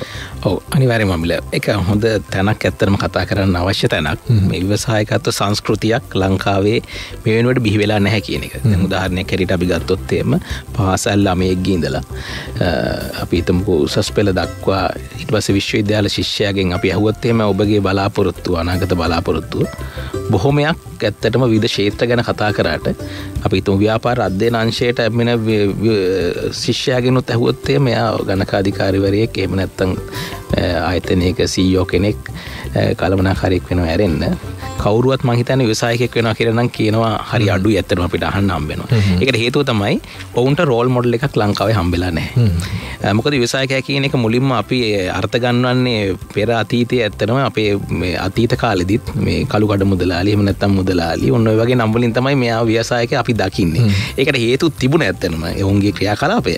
ඉතින් සංස්කෘතියක් බිහි වෙලා තිබුණ නැහැ ව්‍යවසායකයා කියන එක්කෙනා මේ ඉතාමත් වැදගත් සමාජයට හරි වැදගත් මේ සමාජයේ සම්පූර්ණම ක්‍රියාත්මක වෙන ව්‍යවසායකත්වයේ මත පදනම කියන එක අවබෝධ කරගත්තේ නැහැ බහුතරයක් දෙනා. ඉතින් මම හිතන්නේ ඒක තමයි අර ව්‍යවසායකයා කළුකඩ මුදලාලි එහෙම නැත්නම් මුදලාලි කියන බිස්නස්මන් කියන තැනට ගෙනිච්ච මිසක් ඔන්ටර්ප්‍රනර් කියන තැනට ගෙනිච්චේ නැහැ අපි. ව්‍යවසායකයා කියන තැනට ගෙනිච්චේ නැහැ. නමුත් ව්‍යවසායකයා කියන්නේ නවෝත්පාදන කරන නවීකරණය කරන ඒ වගේම අර අවදානම් බාර ගන්න වෙනස් විදිහට සිතන මේ වගේම වැදගත්ම එක විශේෂම පාරිභෝගිකයාට සේවාදායකයාට සේවාලාභියාට ගුණාත්මක භාණ්ඩයක් හෝ සේවාවක් සැපීමනේ. අනිවාර්යයෙන්ම. ඔබගේ නිෂ්පාදන ගුණාත්මක බවින් ඉහළ ඇතිනේ. ඒකනේ මෙහෙම මේ අපරායන කරන්න පුළුවන් වෙන්නේ අඛණ්ඩ ඇනෝම් ලැබෙන්නේ. කෙසේ හෝ අර කෙසෙල් ලැබරියක් කෙසේ හෝ පාට කරලා විකිරීම නෙමෙයිනේ වැදගත් වෙන්නේ. නෙමෙයිනේ වැදගත් වෙන්නේ. මම හිතන්නේ ඒක නිසා තමයි මේ ව්‍යවසායකත්වය ගොඩක් පහළට ඇවිල්ලා තියෙන ව්‍යවසායකත්වය ගැන හොඳ මතයක් සමාජේ නැත්තේ. පොඩ්ඩක් හදවතත් සංවේදී වුණා නම් මේ ආහාරය ගන්නේ මිනිස්සෙක් කියලා නැත්නම් මේ භාණ්ඩේ පරිභෝජනය කරන්නේ මිනිස්සෙක්. මනුස්සත්වයේ නාමින් කළොත් මේ හැම දෙයක්ම හරියාවෙන්නේ. අනිවාර්යයෙන් ගුණාත්මක භාණ්ඩයක් දෙනවා නම් කිසිම දවසක ව්‍යාපාරයක් වැටෙන්නේ නැහැ. බාහිර සාධක නිසා සමහරට ව්‍යාපාරය යම්කිසි තැනකදී ලාභ නොමැති තැනක හෝ අවම පිරිවැය අවම වෙන තැනකට එයි. නමුත් මම හිතන්නේ ඔබට කාලයක් එහෙම පවත්වාගෙන ගියොත් කවදා හරි දවසක අනිවාර්යයෙන්ම ඔබට ජය ගන්න පුළුවන්. ඒක තමයි මම සාමාන්‍ය අත්දැකීමෙන් දැකලා තියෙන දේ. ඉතින් මම කියන්නේ ගිය කාරණේට තව පොඩි දෙයක් එකතු කරන්න. දැන් ව්‍යවසායක සංස්කෘතියක් තියෙන රටවල් බලන්න. දැන් උදාහරණයක් හැටියට ගත්තොත් ඇමරිකාව. බොහොම කෙටි ඉතිහාසයක් තියෙන. නමුත් අද බලන්න ලෝකේ ගත්තොත් ඉතාමත් ප්‍රසිද්ධ සන්නාම හැම එකම ඔවුන් ළඟ තමයි තියෙන්නේ. එතකොට ඔවුන්ගේ පල්ලෙහ සාමාන්‍ය පාසල් ශිෂ්‍යයෙක් ඇහුවොත් එimhe කවුරු වෙන්නද කැමති? එහෙම ස්ටිව් ජොබ්ස් වෙන්න කැමති කියයි. මාක් සකර්බර්ග් වෙන්න කැමති කියයි. නැත්නම් ඉලෝන් මස්ක් ෆලෝ කරයි. අන්න ඒ වගේ විශිෂ්ට ව්‍යාපාරිකයන් අද ඔවුන්ගේ රෝල් මොඩල් බවට පත් වෙලා තියෙන්නේ. ඉතින් ඒ නිසා ඔවුන් ඊළඟ පරම්පරාවත් ඒ අනුසාරයෙන්ම ඔවුන් පිටිපස්ස යනවා. ඉතින් ඒ නිසා අපිට පැහැදිලිවම ඔවුන්ගේ අනාගතයත් බොහොම අනිවාර්යෙන් අපි දකිනවා බොහොම සාර්ථකයි කියලා. ඇමරිකාව වගේ රටවල. ඉතින් අනිත් අපි දකිනවා ලෝකයේම නිකන් ඒ උදාහරණ විතරයි ගත්තේ. ලෝකයේ අනිත් රටවල විශිෂ්ට සන්නාම බිහි වෙලා තියෙනවා. විශිෂ්ට ව්‍යවසායකයෝ බිහි වෙලා තියෙනවා. ඔවුන් පිටිපස්සේ ගමනක් තවත් පල්ලෙහා පරපුරක් යනවා. ඇත්තටම මේ උදයන්ග මහත්මයා අපේ රටේත් මෙහෙම හිටියා. දැන් ඔබතුමාගේ ආයතනයේ මුල් නමින් වෙන ව්‍යවසායකයෙක් හිටියා. නේද? එතකොට විශාල ව්‍යවසායකයන් ගත්තාපුවාම මේ අය සමාජයේ නම් කරේ මුදලාලි කියන නමින්. එතනම ප්‍රශ්නයක් තියෙනවා. අනිවාර්යයෙන්ම. ඔවුන්ට අදාළ ඇගීම කරේ නැහැ සමාජය සහ රාජ්‍ය පාලකයන්. ඔව් අනිවාර්යයෙන්ම ඇගීම කරේ නැහැ. ඔවුන් සමාජයේ විශිෂ්ට පුද්ගලයන් කියලා ඔවුන් මම හිතන්නේ පටන් ගන්න ඕනේ හැමෝම කියන බොහොම අමාරුවෙන් දුෂ්කරව ආරම්භ කරේ කියලා. ඒ ක්‍රියා ඒ ආරම්භ කරපු ආකාරය ඔවුන් කොහොමද මේ දියුණුව ලබා ගත්තේ කියන ආකාරය පිළිබඳව පාසල් අධ්‍යාපනය තුලවත් ඇතුළත් වෙලා නැහැ. මම කියන්නේ මේ වගේ දේවල් පාසල් අධ්‍යාපනයේ ඉඳලම වෙනස් වෙන්න ඕන. එහෙම වුණොත් අර අපි හිතමු මම මේ වෘත්තියන් ගැන කතා කරනවා නෙමෙයි කියන එක වැරදි. දොස්තර කෙනෙක් එහෙම නැත්නම් ඉංජිනේරුවෙක් වෙනවාම කියන මතයෙන් එබ්බට ගිහිල්ලා ව්‍යවසායකයෙකුත් මම වෙන්න ඕන කියන උදාහරණයක් කියමුකෝ. මෙන්න මෙහෙම උදයන්ග මහත්මයා යම් කිසි තාත්තා කෙනෙක් කැඳ ටිකක් හදාගෙන ගිහිල්ලා පාරේ විකුණනවා. ඔහුගේ දරුවා පාසලට යනවා. අර දරුවට සමාජය පරිභව කරනවා කැඳයාගේ පුතා කියලා. ඕක නේද ප්‍රශ්නේ? අනිවාර්යයෙන් මේක තමයි ප්‍රශ්නේ. ඔබතුමාට ඇති කියන්න දෙයක්. අනිවාර්යයෙන් මේක තමයි ගැටලුව. ඒ කියන්නේ ආරම්භකයේ අංකුර ව්‍යාපාරයක් පටන් ගත්තාම ඉතින් ගොඩක් දෙනෙක් ඔය වගේ සුලිසුලුකම් කරනවා. ඉතින් ඒක යම්කිසි තැනකට ආවට පස්සේ තමයි ඒ සමාජයේම උන්ට ගෞරව කරන්න පටන් ගන්න. ඉතින් මේක අපේ සංස්කෘතියේම ආකල්පමය වෙනසක් අවශ්‍යයි කියන එක. පැහැදිලිවම ආකල්පමය වෙනසක් අවශ්‍යයි. අධ්‍යාපන ක්‍රමයේත් මේ ව්‍යවසායකත්ව අධ්‍යයනය කියන එක ඇතුළත් කළ යුතුයි අනිවාර්යයෙන්ම. රෝල් මොඩල් අපි හදාගන්න ඕන. ඒ වගේම අපි පොළඹවන්න ඕන. ව්‍යවසායකත්වයේ හරහා තමයි මේ රට දියුණු කරන්න පුළුවන්. මේ රට යම්කිසි තැනකට එනවා නම් අනිවාර්යයෙන්ම දේශපාලන කුමන වෙනස්කම් වුණත් කුමන පුද්ගලයෙක් දේශපාලන තනතුරු වලට පත් වුණත් කුමන නිලධාරීන් කුමන තනතුරු වලට පත් වුණත් කුමන දක්ෂයෙක් මහ බැංකුව අධිපති වුණත් කුමන දක්ෂයෙක් අපි හිතමුකෝ ජනාධිපති වුණත් අගමැති වුණත් නැත්නම් 225ට පත් කරත් මේ සියලු දෙනා ව්‍යවසායකත්වයේ මත තමයි පදනම් වෙන්නේ. ව්‍යවසායකයෝ නැත්තම් රටේ බිහි වෙච්ච සාර්ථක ව්‍යවසායකයෝ මේ සියලු දෙනාම අසාර්ථක පුද්ගලයන් වඩ පත් පැහැදිලිනේ. එතනත් මේ රට සංවර්ධනය කිරීම කෙසේ වෙතත් මේ අපි හිස්තනක් කියලා තියමුකෝ පොරයක් නේද?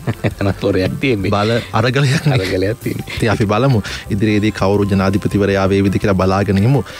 මොනවා වුණත් අපි ඔබට ආරාධනා කරන ව්‍යවසායකයෙක් විදියට මේ උදයංග මහත්මයා වගේ ඔබේ ගමන ඒ විදිහටම යන්න නේ. අනිවාර්යයෙන්ම. ඔව්. දැන් අපි මේ පොල් ගස පිළිබඳව විශේෂ අවධානයක් යොමු කරන්න ඕන ඔබතුමාගේ ශ්‍රේෂ්ඨය. ඔබතුමා සඳහන් කළා පොල් එල් ආශ්‍රිත සහ පොල් මදය ආශ්‍රිත නිෂ්පාදන සිදු කරනවා කියලා. මම කැමතියි මොනවද ඔබතුමා මේ පොල් එල් ආශ්‍රිත සහ ඔබතුමාගේ නිෂ්පාදනයන් පිළිබඳව ටිකක් දැනගන්න. ඔව් පොල් එල් ආශ්‍රිතව ප්‍රධාන කොටස් දෙකකට අපිට අඳුන ගන්න පුළුවන්. එකක් තමයි මේ පොල් එල් ආශ්‍රිත කොහොබත් කියන නිෂ්පාදනය එනවා. ඒක උපස්තර මාධ්‍යයක් හැටියට අද ලෝකයේ ඉතාමත්ම ජනප්‍රිය වෙළඳ පොලක් තියෙන භාණ්ඩයක් බවට පත් වෙනවා. ඒ කියන්නේ වගා කිරීම කටයුතු සඳහාද පැහැදිලිවම වගා කිරීම කටයුතු සඳහා භාවිතා කරන පසෙන් තොරව කෙලින්ම කොහොබත් වල වගා කරන වගා මාධ්‍යයක් හැටියට අද ලෝකයේ ගොඩක් ඉතාමත්ම උසස් තාක්ෂණයක් භාවිතා කරන ග්‍රීන් හවුස් වල මේක භාවිතා වෙනවා. ඉතින් මම හිතන්නේ ලෝකයේ ඉතාමත් හොඳ ඉල්ලුමක් පවතිනවා, වර්ධනය වෙන ඉල්ලුමක් පවතිනවා. ඒ නිසා ලංකාව වගේ රටවල් වලට පොල් තියෙන රටවල් වලට විශාල විදේශ විනිමයක් උපයා ගන්න පුළුවන් මාර්ගයක්. ඉතින් කොහොබ නිෂ්පාදනත් අපි කරනවා. කොහොබ නිෂ්පාදන ඇතරම ලෝකයේ අපි දන්නවා ඉතාමත් වටිනා ඔය ගෘහ භාණ්ඩ, ඒ වගේම අපි නිදාගන්න මෙට්‍රස් වගේ දේවල් භාවිතා හදන්න අපි ඉස්සර කොහොමෙට්ට කියලා අපි ඒක දැන් අහකට දාලා තියෙනවා. නමුත් දැන් විදේශිකයන් ඒවට යොමු වෙලා තියෙනවා. ඔවුන් කොහොමෙට්ටවල නිදාගන්න පුරුදු වෙලා තියෙනවා. කොහොම කියන්නේ ඉතාමත්ම නිදාගන්න පාවිච්චි කරොත් එම හරිම සනීප මේට්ටයක්. ඉතින් ඒක ඉතාමත්ම තාක්ෂණානුකූලව සකස් කරලා තියෙනවා. උන් ඒ සඳහා අපි අපනයනය කරනවා. ඉතින් පොල් එල් ආශ්‍රිත ඔය වගේ නිෂ්පාදන තමයි කරන්නේ. ඒ වගේ මදය ආශ්‍රිතව අපි පොල් කිරි, ඒ වගේම පොල් තෙල්, ඩෙසිකේටඩ් ඒ වගේ අපි නිෂ්පාදන ගණනාවක්. දැන් ඔබතුමා මේ පොල් තෙල් පිළිබඳව කතා බහ කරනකොට මේ පොල් තෙල් පිළිබඳවත් මේ හරි අපූර්ව අරගලයක් තිබ්බනේ පසුගිය කාලය තුල. මම මේ සාකච්ඡාවට පෙර ආත ඔබතුමත් එක්ක සඳහන් කළා. පොල් තෙල් පිළිබඳව අපේ රාජ්‍ය නැත්නම් නිලධාරීන් විවිධ ප්‍රකාශන නිකුත් කරා. ටිකක් විෂ තිබ්බට කමක් නැහැ කියලා වගේ නේ. ආනයනය නෙමෙයි ආනයනය කළා. දැන් මේ සම්බන්ධයෙන් ඔබතුමාගේ නිෂ්පාදනයත් එක්ක මොකද්ද කියන්න තියෙන්නේ? ඔබතුමා මොනවද නිෂ්පාදනය කරන්නේ? ඔව් පොල් තෙල් අපි අපේ ආයතනයේ සුදු පොල් තෙල් නිෂ්පාදනය කරනවා. ඒ වගේම නැවුම් පොල් තෙල් නිෂ්පාදනය කරනවා. නැවුම් පොල් තෙල් කියන්නේ අපි ගොඩක් ප්‍රසිද්ධයි වර්ජින් කොකනට් ඔයිල් කියන එක. ඒක සාමාන්‍යයෙන් ආහාර අතිරේකයක් හැටියට තමයි පාවිච්චි කරන්නේ. ඒක ටිකක් පැහැදිලි කළොත් මොනවද මේ virgin coconut oil? Virgin coconut oil නිෂ්පාදනය නැවුම් පොල් තෙල්. ඒකේ අපි කුරුට්ට අයින් කරලා ඒක සෙන්ටිග්‍රේඩ් ඒ නිෂ්පාදන ක්‍රියාවලිය තුළ කොයි මොහොතකවත් උෂ්ණත්වයේ සෙන්ටිග්‍රේඩ් අංශක 60ට වඩා යන්න අපි දෙන්නේ නැහැ මේ නිෂ්පාදන ක්‍රියාවලිය තුළ. ඒ ආකාරයෙන් තමයි නිෂ්පාදනය පොල් තෙල් නිෂ්පාදනය සිද්ධ වෙන්නේ. ඒතකොට මේකෙදී ඇත්තටම මේක රසායනික ක්‍රියාවලියක් සිද්ධ වෙනවා. උෂ්ණත්වය වැඩි වෙන්න අපිත් කතා කරනවා, අපි කියනවා ඕනම තෙලක් වැඩි ප්‍රමාණයක් භාවිතා කිරීමේදී පොල් තෙලේ තියෙන ගුණාත්මක භාවය අඩු වෙනවා කියලා. ඉතින් ඒ වගේ තමයි මේක අපි සෙන්ටිග්‍රේඩ් අංශක 60ට වඩා උෂ්ණත්වයක් යන්න නොදී තමයි මේ නිෂ්පාදනය කරන්නේ. ඒ නිසා මේක මේ තෙල් සඳහා විදේශවල විශාල ඉල්ලුමක් තියෙනවා. විශේෂයෙන් මේක සැලඩ් වර්ග සඳහා, ඒ වගේම සමහර කට්ටිය ඉතාමත් කෙලින් භාවිතා කරනවා මේක. උදේට බොන්න වගේ දේවල් වලට භාවිතා කරනවා. ඒ නිසා මේක වර්ජින් කොකනට් ඔයිල් කියන එකට ලොකු ඉල්ලුමක් තියෙනවා. ඊට අමතරව සුදු පොල් තෙල් එක අපි නිෂ්පාදනය කරනවා. සුදු පොල් තෙල් එක දේශීය පරිභෝජනය සඳහා දාසකෝගස් කියන සන්නාම නාමයෙන් තමයි අපි ඉදිරිපත් කරන්නේ. විශේෂයෙන් අපේ පොල් තෙල් වලට 5 star කියන රේටින් එක හම්බෙලා තියෙනවා. 5 star රේටින් එක කියලා කියන්නේ පොත් සංවර්ධන අධිකාරියත් සෞඛ්‍ය දෙපාර්තමේන්තුවත් ඒ වගේම පාරිභෝගික අධිකාරියත් එකතු වෙලා වසරක් තුල කරන ලද ක්‍රියාවලි නිරීක්ෂණයකින් ලබා දෙන සහතිකයක්. මේක අතිශය වැදගත්. මේක ලංකාවේ බොහොම සීමිත ප්‍රමාණයකට තමයි තියෙන්නේ. මුලදීම ආයතන 7කට තමයි ලංකාවේ හම්බුනේ. පළවෙනි ආයතන 7 එකක් අපේ ආයතනේ. අපි නිෂ්පාදන ක්‍රියාවලිය තුල ඔවුන් ලබා දෙන නිර්ණායකයන් මත තමයි ඉඳගෙන නිෂ්පාදනය කරන්නේ. ඒ නිසා අපිට 5 star rating තියෙන ලංකාවේ පොල් තෙල් බ්‍රෑන්ඩ් 7න් එකක් දාස්කොකොස් කියන බ්‍රෑන්ඩ් එකේ. නිසා අපි බොහොම සන්තෝෂෙන් අනිවාර්යයෙන්ම පාරිභෝගිකයන් හොඳ දෙයක් දෙනවා. ඔබතුමා කෙලස් එක සඳහන් කළත් දැන් ඔබතුමාටත් අභියෝගයක් ඇතිනේ මේ අමුද්‍රව්‍ය සපයා ගැනීම. දැන් කොළඹ ප්‍රදේශයේ ගම්පහ ප්‍රදේශයේ මේ පැත්ත අපි උදාහරණයක් විදිහට ගත්තොත් පොල් ගෙඩියක් රුපියල් 100ට අධිකයි. එතකොට මෙහි මේ ආකාරයට මිල යනකොට 100ට 150ට අධිකයිනේ සාමාන්‍යයෙන් නිවස පරිභෝජනය සඳහා. එතකොට කොහොමද අපනයනය කරන්නේ? ලංකාවටත් පොල් මදිව තියෙද්දි මේකට විසඳුමක් තියෙනවද ඔබතුමා? ඔව් ඇත්තටම මේ අමුද්‍රව්‍ය හිගකම ඇත්තටම මේවා හරි කියපු කතාව දීර්ඝ කාලීන ගැටලුවක් වෙන ප්‍රශ්නයක්. මොකද හේතුව තමයි අපි විදේශ වෙළඳ පොළට යනවා නම් විශේෂයෙන් අපි තරංකාරී විය යුතුයි මිලේදී. මොකද අපි විතරක් නෙමෙයි පොල් අපනයනය කරන රටවල් තව තායිලන්තේ, පිලිපීනි, ඉන්දුනීසියාව වගේ ගත්තොත් එහෙම ඉතාමත් විශාල ප්‍රමාණයෙන් පොල් පළදාවල් තියෙන රටවල්. ඒ නිසා අපි තරං කරන්න ඕනයි. විශේෂයෙන් අපේ ආසන්න ඉන්දියාව. ඉතින් තරං කරන්න ඕන සමග ජාත්‍යන්තර වෙළඳ පොලේ. මොකද කවදාරි දවසක වරක මට මතකයි බිත්තරත් ආනයනය කළා. බිතරත් ආනයනය කවදාරි දවසක පොල් ගෙඩියත් ආනයනය කරන්න ඕන. ඒකට ඔබතුමාට තියෙනවද උත්තරයක්? ඔව් මෙහෙමයි. දැන් ඒකටත් ඇත්තටම පහුගිය ඔබ මම දැන් දැනගෙන ඇහුවද කොහොමද දැන් ඇත්තටම මේ වගේ කතිකාවතක් පහුගිය කාලේදී ගොඩ නැගුණා. මොකද අපනයන සැලසුම් කලාපයක් වෙනමම සකස් කරලා පොල් ආනයනය කරලා ඒ සැලසුම් කලාපය තුල සකස් කරලා ආය නැවත නිෂ්පාදනය හැටියට ප්‍රතිඅපනයනය කරන්න. ඉතින් ඒකත් හොඳ ව්‍යාපෘතියක්. ගැටලුවක් නැහැ. නමුත් ඊට වඩා මම හිතන්නේ සාර්ථක තිරසාර කාර්යයන් ගණනාවක් අපිට මේ මොකද මේ උදයන්ග මහත්මයා ටිකක් බාධා කළේ ඉතා විශාල රාජ්‍යායතන ප්‍රමාණයක් තියෙනවා. පොල් සංවර්ධන මණ්ඩලයේ පොල් සංවර්ධන අධිකාරිය වරක පොල් ඇමතිවරයෙකුත් හිටියා. අනිවාර්යයෙන්ම ප්‍රතිඵල තියෙනවද මේ වගේ? ඇත්ත වශයෙන්ම ඔවුන්ට දවුන් දායකත්වය ලබා දෙනවා. නමුත් අර වෙලා තියෙන ගැටලුව තමයි දේශපාලන අධිකාරිය හරහා අර නිවැරදි ඉලක්ක සකස් කරලා ඉලක්ක කරා ගමන් කිරීමට අවශ්‍ය නායකත්වය ලබා නොදීම කියලා මම හිතනවා බොහෝ වෙලාවට. නැත්තම් පොල් සංවර්ධන අධිකාරිය එහෙම ගත්තොත් පොල් ඔබතුමා වගේ පොල් පරීක්ෂණ ආයතනය, පොල් වගා කිරීම මණ්ඩලය කියන ප්‍රධාන ආයතන තුනක් මේ පොල් ක්ෂේත්‍රය තුලම තියෙනවා. ඔවුන් සැලකිය යුතු වෙහසක් දරනවා මේක අවශ්‍ය තැනට ගෙනියන්න. නමුත් වෙලා තියෙන්නේ කඩින් කඩ විඩින් විඩේ මම හිතන්නේ ඇමතිවරුන් මාරු වෙනවා. ඒක ඇමති කෙනෙක් ගිහිල්ලා අනිත් ඇමති කෙනා යනකොට සම්පූර්ණ ප්‍රතිපත්ති වෙනස්. මොකද ජාතික ප්‍රතිපත්තියක් අපිට කොයිකටවත් නැහැ. ඒ නිසා අපි අර ඒ මාරු වෙනකොට එයාගේ ප්‍රතිපත්තිය තමයි ඊළඟට ක්‍රියාත්මක වෙන්නේ. ඉතින් මේ වගේ හේතු නිසා 2025 මොකද වෙන්නේ, 2030 මොකද වෙන්නේ, 35 මොකද වෙන්නේ කියන ඉලක්ක සකස් කිරීම හරිම අඩුයි. සකස් කරත් ඒක ක්‍රියාත්මක වීම හරිම අඩුයි. විශේෂයෙන්ම දැන් පොල් ඔය කියපු අමුද්‍රව්‍ය පොල් ගෙඩි සපයා ගැනීම ඔබගේ ශේෂ්ත්‍රයේදී විශේෂයෙන්ම දැන් ওই ඉඩම් කට්ටිවීම මෙන්න මේ කියන මේ ප්‍රශ්නෙත් බලපානවා නේද? අනිවාර්යෙන් බලපානවා. ඉඩම් කට්ටිවීම අපි ප්‍රධාන ප්‍රශ්න තුනක් හඳුනාගෙන තියෙනවා. පොල් පළදාව අඩු වෙන්න හේතුව මොකද්ද කියලා අපි සංගම් වශයෙන් ඇත්තට මේක අධ්‍යයනයක් කරලා අපි හොයාගත්තේ. සහ මේ රාජ්‍යය අපි කර්මං කලින් කියපු පොල් සම්බන්ධ ආයතනත් එක්ක එකතු වෙලා. ඉතින් මේකදී අපි හඳුනාගත්ත මූලික දේ තමයි පොල් සමහර ලංකාවේ තියෙනවා පොල් ත්‍රිකෝණයෙන් එපිට සමහර වෙලාවට පොල් ඒ ජාතික කර්මාන්ත සඳහා පොල් කර්මාන්ත සඳහා යොමු වෙන්නේ නැහැ. උදාහරණයක් ඇටියට ගත්තොත් මොනරාගල අපිට වම්පාරේ වෙන්න පුළුවන්. ඒ වගේ ඈත පළාත්වල පොල් තියෙනවා. නමුත් ඒ පොල් අපේ නිෂ්පාදන කර්මාන්ත වලට වාණිජ කර්මාන්ත වලට එන්නේ නැහැ. ඉතින් මේක එකතු කර ගැනීමේ ක්‍රමවේදයක් සකස් කිරීම පළවෙනි දේ. දෙවෙනි එක තමයි අපේ දැනට පවතින පොල් නිෂ්පාදන මේ පොල් වතු වල තියෙන පොල් නිෂ්පාදනය මම හිතන්නේ ඵලදායීතාවය ගොඩක් අඩු වෙලා තියෙනවා. වාර්ෂික පොල් වක්කරයකට තියෙන පොල් ගෙඩි ඵලදායීතාවය මම හිතන්නේ 500ට වඩා අඩු ප්‍රමාණයකට ඇවිල්ලා තියෙනවා. මේක නැත්තම් සාමාන්‍යයෙන් 650 700 වගේ ප්‍රමාණයකට ඊටත් වඩා වැඩි ප්‍රමාණයකට ගෙනියන්න පුළුවන්. ඉතින් ඵලදායීතාවය ක්‍රමානුකූලව අඩු වෙලා තියෙනවා අක්කරයකට ලැබෙන පොල් ගෙඩි ප්‍රමාණය. ඉතින් මේක ක්‍රමානුකූලව වැඩි කරගත යුතුයි. ඒකට පොල් පරීක්ෂණ ආයතනයේ තියෙනවා, පොල් වගා කිරීම මණ්ඩලයේ තියෙනවා. උන්ගේ උපදෙස් යටතේ මේ වගේ ඉඩම් නැවත වරක් සබ්ස්ට්‍රීට් කරලා ගන්න පුළුවන්. තුන්වෙනි කාරණේ තමයි අපි අර ඔබතුමා කිව්ව පොල් ඉඩම් කට්ටි වීම. ඒක අතිශය තීරණාත්මකයි. දැන් උදාහරණයක් ඇටියට ගත්තොත් බස්නාහිර පළාතේ පොල් ඉඩම් සමහරව කට්ටි නොකර බෑ කියන තත්ත්වයට එනවා. මොකද ජනගහනයත් එක්ක සහ වාණිජ කටයුතු සඳහා.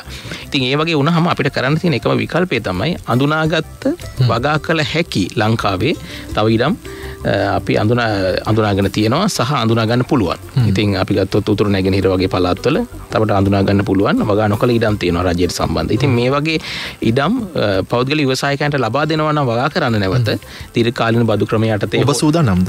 අනිවාර්යයෙන්ම අපි සූදානම්. ඒ වගේම ඔබ ලේකම් පොල් ආශ්‍රිත උපස්තර අපනයනකරුවන්ගේ සංගමේ ලේකම් මේ විදිහට රජයට බලධාරීන්ට යෝජනා ඉදිරිපත් කරලා තියෙනවා. පැහැදිලිවම ඇත්තටම හොඳ තැනකට ගෙනාවේ.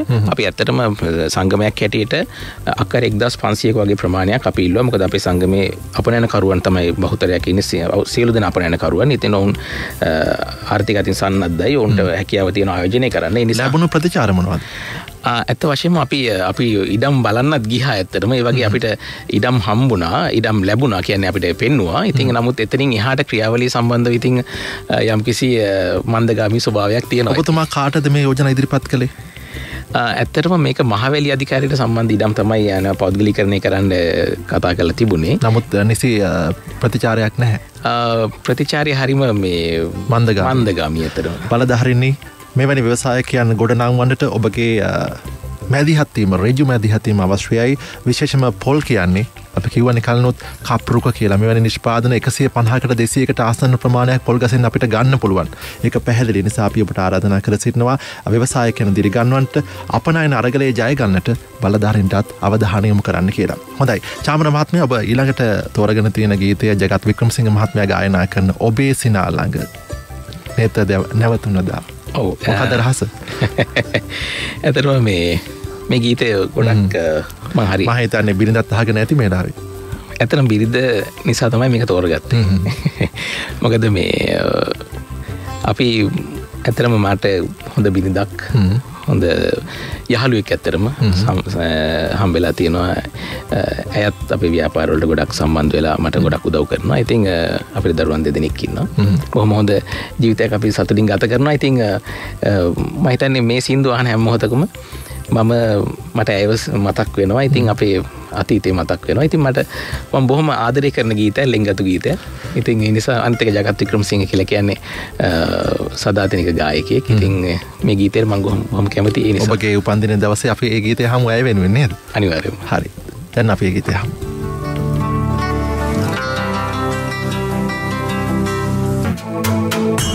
සාරවත් දේශයක අභිමානය සමග නවෝත්පාදන යුගයක අඳුරය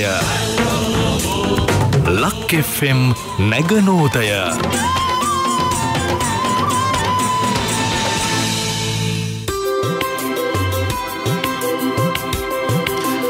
හොඳයි ඔබ යලිත් ලක් FM නැගනෝදය සමග අද අපි කතා බහ කරන්නේ මේ අරගලය අස්සේ අපනයන අරගලයට කොහොමද පෙළ ගැහෙන්නේ කියන කාරණේ. මේ පිළිබඳව කතා බහ කරන්නට අපිත් එක්ක එකතු වෙනවා දාස හෝල්ඩින්ග් සමූහ ව්‍යාපාරයේ කළමනාකාර අධ්‍යක්ෂ චාමර උදයංග මැතිතුමා.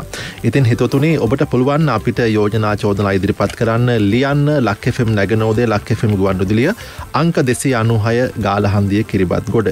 ඒ වගේම ඔබට පුළුවන් WhatsApp පණිවිඩයක් යොමු කරන්න 077 106 106. චාමර මහත්මයා දැන් ඔබතුමා මේ සඳහන් කළානේ ඔබතුමාගේ ආයතන කිහිපයක් තියෙනවා මේ පොල් ආශ්‍රිතව නිෂ්පාදනය කරන්නේ පොල් ලෙල් ආශ්‍රිතව නිෂ්පාදන සහ පොල් මදය ආශ්‍රිත නිෂ්පාදන. අර පොල් තෙල් ගැන කතා බහ කළා වගේම පිටිකල පොල් කිරිනේ. මේ පිළිබඳව ටිකක් කතා බහ කරන්න ඔබතුමාට අවස්ථාව තියෙනවා.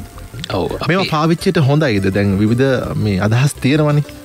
සාමාන්‍ය නැවුන් පොල් කිරි වලට වඩා මම එහෙම ඇහුවොත් ඔය කියන පිටිකල පොල් කිරි පාවිච්චිය සම්බන්ධයෙන් මොකද තියෙන අදහස?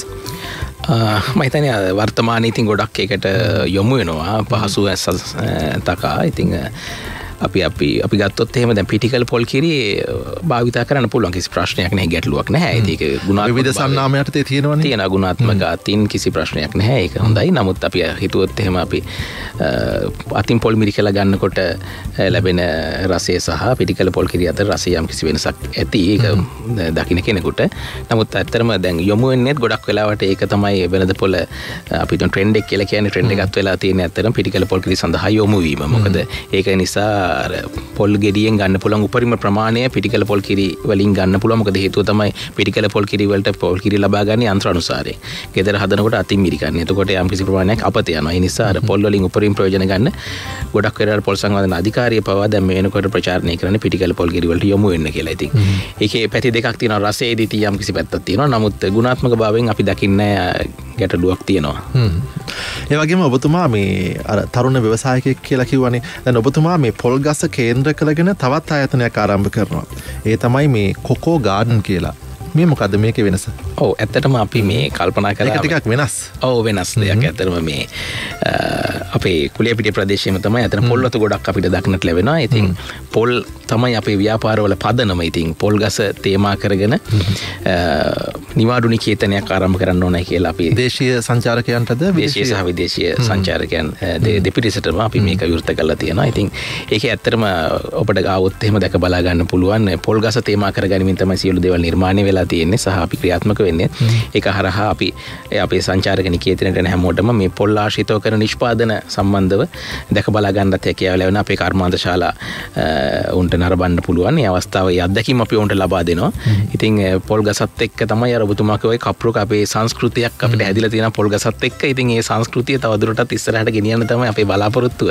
නිවාඩුවක් ගත කරන අතරතුරේදී ව්‍යවසායකෙක් වෙන්නේ කොහොමද කියලාත් ඔබට ඉගෙන ගන්න පුළුවන්. අනිවාර්යයෙන්ම අවස්ථා මොනවාද කියලා අපි පෙන්නනවා. මොනවාද ඔයාලට දැන් ගන්න පුළුවන් අවස්ථා කියලා. ඊට අමතරව ඇත්තටම මම තව දෙයක් අමිල මට කියන්න ඕන.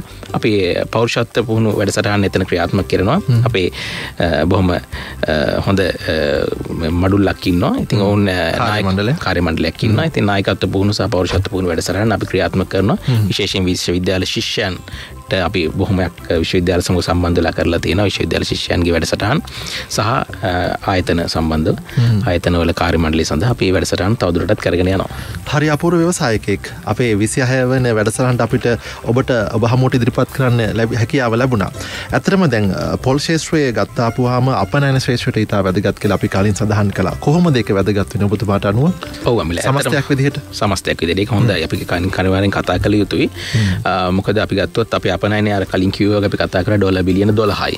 එතකොට මේකේ ප්‍රධානම අපි මූලිකවම ගාමන්ස් එහෙම නැත්නම් ඇඟලුම් තමයි මූලිකවම පේන්නේ ඩොලර් බිලියන 5කට ආසන්න ප්‍රමාණයක් ඇඟලුම් වලින් ලංකාවට ලැබෙනවා. එතකොට මෙතනින් දෙවෙනි ස්ථානයේ වගේ ලැබෙනවා තේ වලට ඩොලර් බිලියන 1.5ක විතර වගේ ප්‍රමාණයක්. ඊළඟට රබර් ඩොලර් බිලියන 1 වගේ ප්‍රමාණයක් ලංකාවට ගේනවා.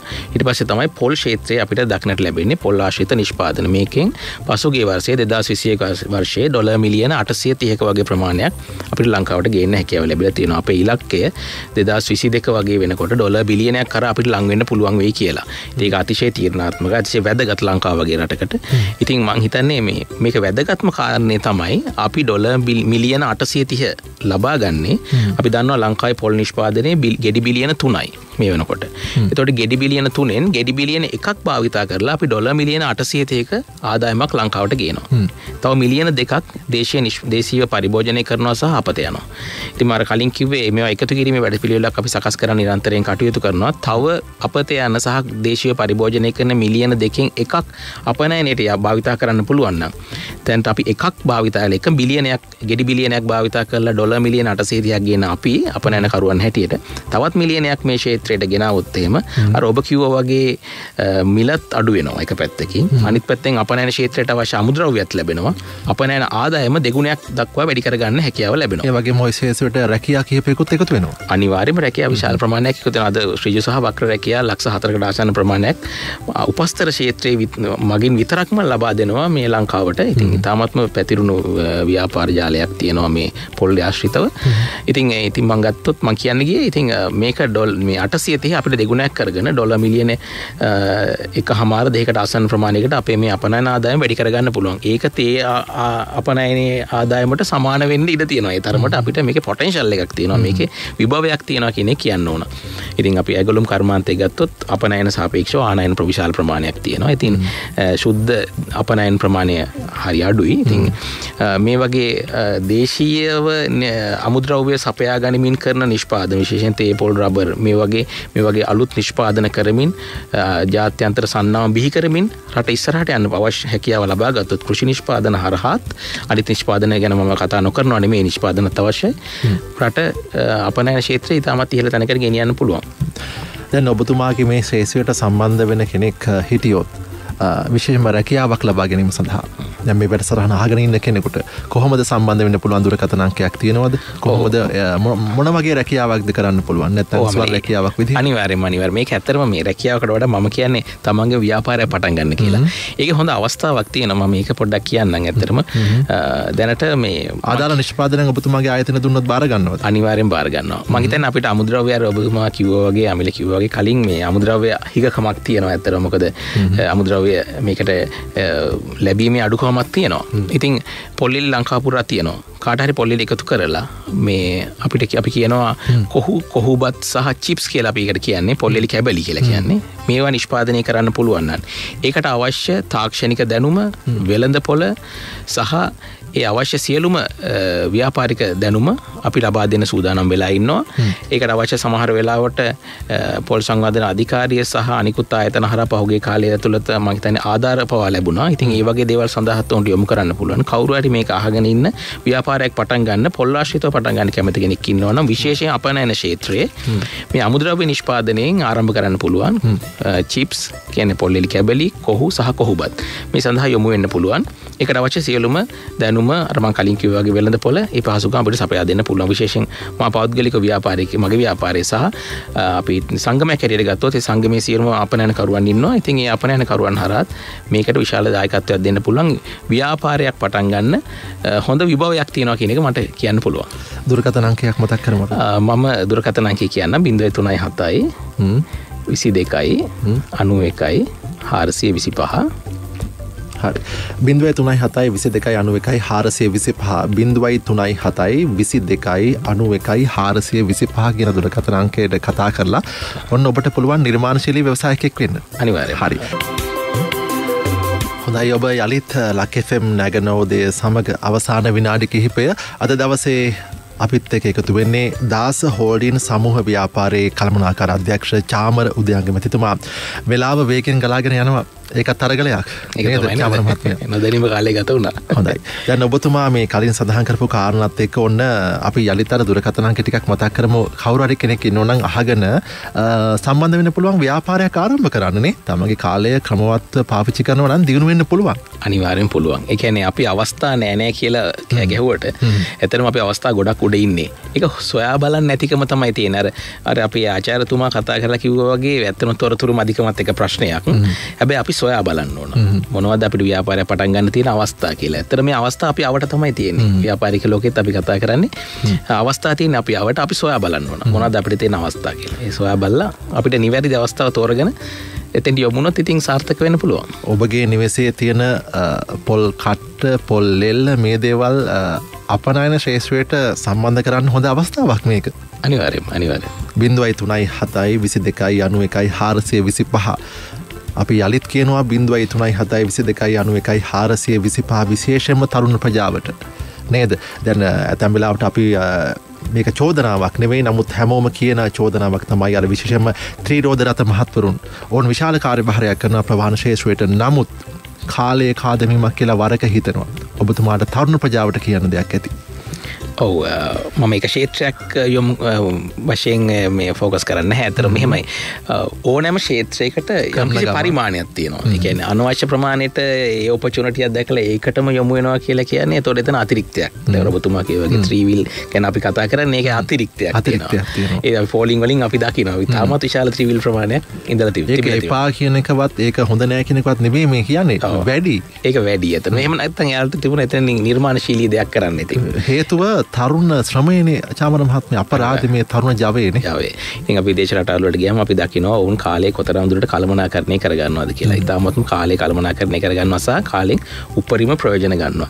කිසිව පුද්ගලයෙක් තමන්ගේ නියමිත නිමාඩු කාලය ඇරෙන්න රාජකාරී කරන කාලය ඇතුළත නිමාඩු ගන්න නැහැ. ඉතින් නිමාඩුවෙන් ගත කරන්නේ විවේකයෙන් ගත කරන්නේ නැහැ. ඔවුන් ඒ රාජකාරිය කරනවා නම් යමයි කාර්ය ඉෂ්ට කරනවා නම් ව්‍යාපාරයක් වේවා තමන්ගේ රැකියාවක් වේවා ඒකට යොමු වෙලා ඒ විදුවෙන් කාලය ගත කරනවා. ඉතින් අපි මුදලින් කියමුකෝ සාමාන්‍යයෙන් මේ කාලය තුල අපි සාමාන්‍යයෙන් ගවේෂණය කළොත් පරීක්ෂණයක් කළොත් උපරිම රුපියල් 5000කට 6000කට වඩා දවසේ ලාභයක් උන්ට හොයාගන්න බෑ. හැබැයි ඔබ කියන කාරණේ හරියට කළොත් ඉතා විශාල මුදලක් දිනකට හොයාගන්න පුළුවන්. දැන් මං කියපු අනිවාර්යයෙන්ම දැන් මං කියපු අවස්ථාව ගත්තොත් එහෙම ඒ අවස්ථාවේ මගේ ආරම්භක අවස්ථාව ගත්තොත් එහෙම සාමාන්‍ය රුපියල් ලක්ෂ 2.5-3කට තමයි පහුගිය කාලය ඇතුළත ආයෝජනය කරන්න පුළුවන්කම තිබුණේ. දැන් හැබැයි දැන් තියෙන උද්දමනයත් එක්ක පොඩි මිල වැඩිවීමක් වෙලා ඇති. ඉතින් අපි හිතමුකෝ අවම ලක්ෂ 5කට අඩු ප්‍රමාණයකින් ආයෝජනය කරොත් එහෙම සමහර ව්‍යාපාර වලින් ලබන ලාභයට වඩා වැඩි ලාභයක් ලබා ගන්න පුළුවන්. මාසයකට ලක්ෂ 1.5ක දෙක වගේ ලාභයක් ලබා ගන්න පුළුවන්. ඉතින් ඕක මම කියන්නේ අවම මට්ටමින්. තවදුරටත් උන්ට වැඩි ආයෝජනයක් කරන්න පුළුවන් නම් ක්‍රමානුකූලව මේක දෙගුණ තෙගුණ කරගන්න පුළුවන් සහ එතනින් එහාට අපනයන ව්‍යාපාරයක් දක්වා යන්න අවශ්‍ය මගේ හෙලි කරලා දෙන්න පුළුවන්. ඉතින් අපි සැදී පැහැදී ඉන්නවා ඒක දැන් අත්විදින පුද්ගලයෝ හැටියට කවුරු හරි එහෙම කෙනෙක් ඉන්නවා නම් උන්ට අත දෙන්න. මම යලිත් ඔබතුමාට ආරාධනා කරනවා අවසාන වශයෙන් මේ තරුණ ප්‍රජාවට ඔබතුමා මොකද දෙන පණිවිඩය අවසාන වශයෙන්? ප්‍රථම වශයෙන් සහ අවසාන වශයෙන් මම කියන්නේ රැකියා පොලිමේ ඉන්න එපා. ඔබ රැකියා නිර්මාණකරුවෙක් වන්න. ඒක තමයි පළවෙනිම දේ. මමත් සිතුවේ ඒක තමයි කවුරු යටතේ රැකියා කරනවට වඩා මම රැකියා නිර්මාණය කරන පුද්ගලෙක් වෙනවා කියන එක පිළිබඳව අපේ පෞල් පසුබිමේ ඉඳලාම අපි ඒ තිබුණ පසුබිමත් එක්ක මම හිතුවා. ඉතින් රැකියා නිර්මාණකරුවෙක් වන්න මම හිතන්නේ ඊට අමතරව ඔබ හිතන්න ඕන ඔබට අවස්ථාවන් තියෙන ඔබේ පරිසරයේ ඒක උකහා ගැනීම ඔබේ දක්ෂතාවය. ඔබ නිරන්තරයෙන් ඔබට ව්‍යාපාරික අවස්ථා මොනවද තියෙන කියන ගැන හිතන්න. ව්‍යාපාරික හෝ වේවා ජීවිතයේ මොනියම් හෝ වේවා අවස්ථා තියෙන පරිසරය. ඉතින් ඒ උකහා ගන්න උත්සාහ කරන්න. සහ නෙට්වර්කින් කියන එකත් මම මේ අවස්ථාවේදී කියන්නම්. පුද්ගල අන්තර් පුද්ගල සම්බන්ධතාවය අතිශය වැදගත්. ව්‍යාපාර හෝ වේවා ඕනම රැකියාවකට වේවා. අපි දෙන්න හම්බුනේත් ඒ වගේ ක්‍රමයකින්. ඒ නිසා මම හිතන්නේ මේ වගේ අවස්ථාවන් හම්බෙන්නේ මම හිතන්නේ අන්තර් පුද්ගල සම්බන්ධතාවය ඉතාමත් හොඳ තත්යකට පවත්වා ගන්නත්. මේවා මම හිතන්නේ පොඩි ටිප්ස් මම මේ කිව්වේ. ඉතින් මේ වගේ දේවල් තුලින් ඔබට ජීවිතේ ජය ගන්න පුළුවන්. අපි මොකටද තරහ වෙලා ඉන්නේ නේ? අනිවාර්යයෙන්ම. හරි. මැතිතුමනි අපේ මේ වැඩසටහන ලක් FM නැගනෝදේ වැඩසටහනේ තේමාවක් තියෙනවා. ඒ තමයි සාරවත් වූ දේශවික අභිමානය සමග නවෝත්පාදන යුගයක අඳුරය. ලක් පොළොව පුරා පතුරවන සංවර්ධනාත්මක රේඩියෝ නව්‍යකරණය කියලා. මොකද හිතෙන්නේ වැඩසටහනේ 26 වන සම්පත්දායකයා විදිහට? මම හිතනවා මම අතිශය වාසනාවන්තයි මේ වගේ ඵලදායි වැඩසටහනකට ඵලදායි සාකච්ඡාවකට සම්බන්ධ වෙන්න ලැබීම සම්බන්ධව. ඉතින් විශේෂයෙන්ම ඔබතුමා ආරාධනා කරපු වෙලාවේ මම ලක් FM ආයතනයත් බොහොම හොඳින් දන්නවා. මොකද ලක් FM ආයතනය බොහොම හොඳ වැඩසටහන නිරන්තරයෙන් ප්‍රචාරය කරන ආයතනයක්. ඉතින් මම හිතන්නේ මේ වැඩසටහනත් අතිශය කාලෝචිත සහ මම හිතන අනාගතයටත් හොඳ ආයෝජනයක් වෙමි වැඩසටහන. ඔබතුමා බොහොම හොඳින් මේ වැඩසටහන කරගෙන යනවා. අමිල මම ඔබතුමාට ආශිර්වාද කරනවා මේ වැඩසටහන ඔබ සාර්ථක තලයකට ගෙනියන්න කියලා සහ තව තවත් සම්පත්දායකයන් මෙතෙන්ද ගෙනල්ලා අපිට පුළුවන් වෙයි බොහොම හොඳ අරගලයක් කරන්න අපනයන අරගලයකට ගෙනියන්න ඩොලර් අරගලයට ගෙනියන්න මේ රට එතෙන්ට යොමු කරන්න හැකියාව ලැබෙයි කියලා හිතනවා. ඉතින් සියලු දෙනාටම බොහොමත් ස්තුතියි. විශේෂයෙන්ම ලක් FM ආයතනයට විශේෂයෙන් ඔබතුමාට ඔබ දෙපළටම ගොඩක් ස්තුතියි මාව සම්බන්ධ කරගත්තට. මම මේ අවස්ථාවේදී මේ අවස්ථාව අරගෙන පොඩ්ඩක් මම ස්තුති කළ යුතු පුද්ගලයන් කීප දෙනෙක් ඉන්නවා මම ගැන මතක් කළ යුතුයි. විශේෂයෙන්ම මගේ පියා මගේ ව්‍යාපාරි බංකුව මුල්ගල තැබියතුමා පීදාස මුණසිංහ මහත්මයා අදටත් අපේ ආයතන අපි ගැන සොයා බලනවා. එතුමාගේ හොඳ නායකත්වයක් තිබුණා. ඉතින් එතුමා ඒ වගේම මගේ සහෝදරයා මේ වෙනුවට දාස්කුකෝස් ආයතනයේ කළමනාකර අධ්‍යක්ෂ වශයෙන් ඒ සියලු දේවල් කර්තව්‍යයන් කරගෙන යනවා. එතුමාත් පෙරදින විශ්වවිද්‍යාලයේ කළමනාකරණ උපාධිය හදාරලා අද ව්‍යාපාරවල සම්බන්ධ වෙලා ලොකු හයියක් වෙලා ව්‍යාපාර කටයුතු කරගෙන යනවා. ඒ වගේම මගේ ගෙදර බිරිඳ සහ දරුවන් දෙදෙනා මට බොහොම හොඳ වටපිටාවක් සකස් කරලා දෙනවා මගේ ව්‍යාපාර කටයුතු කරගෙන යන්න. ඉතින් මේ සියලුම දේවල් මැද සහ විශේෂයෙන්ම මම මතක් කරනවා අතිශයින්ම මගේ සේවක මණ්ඩලය.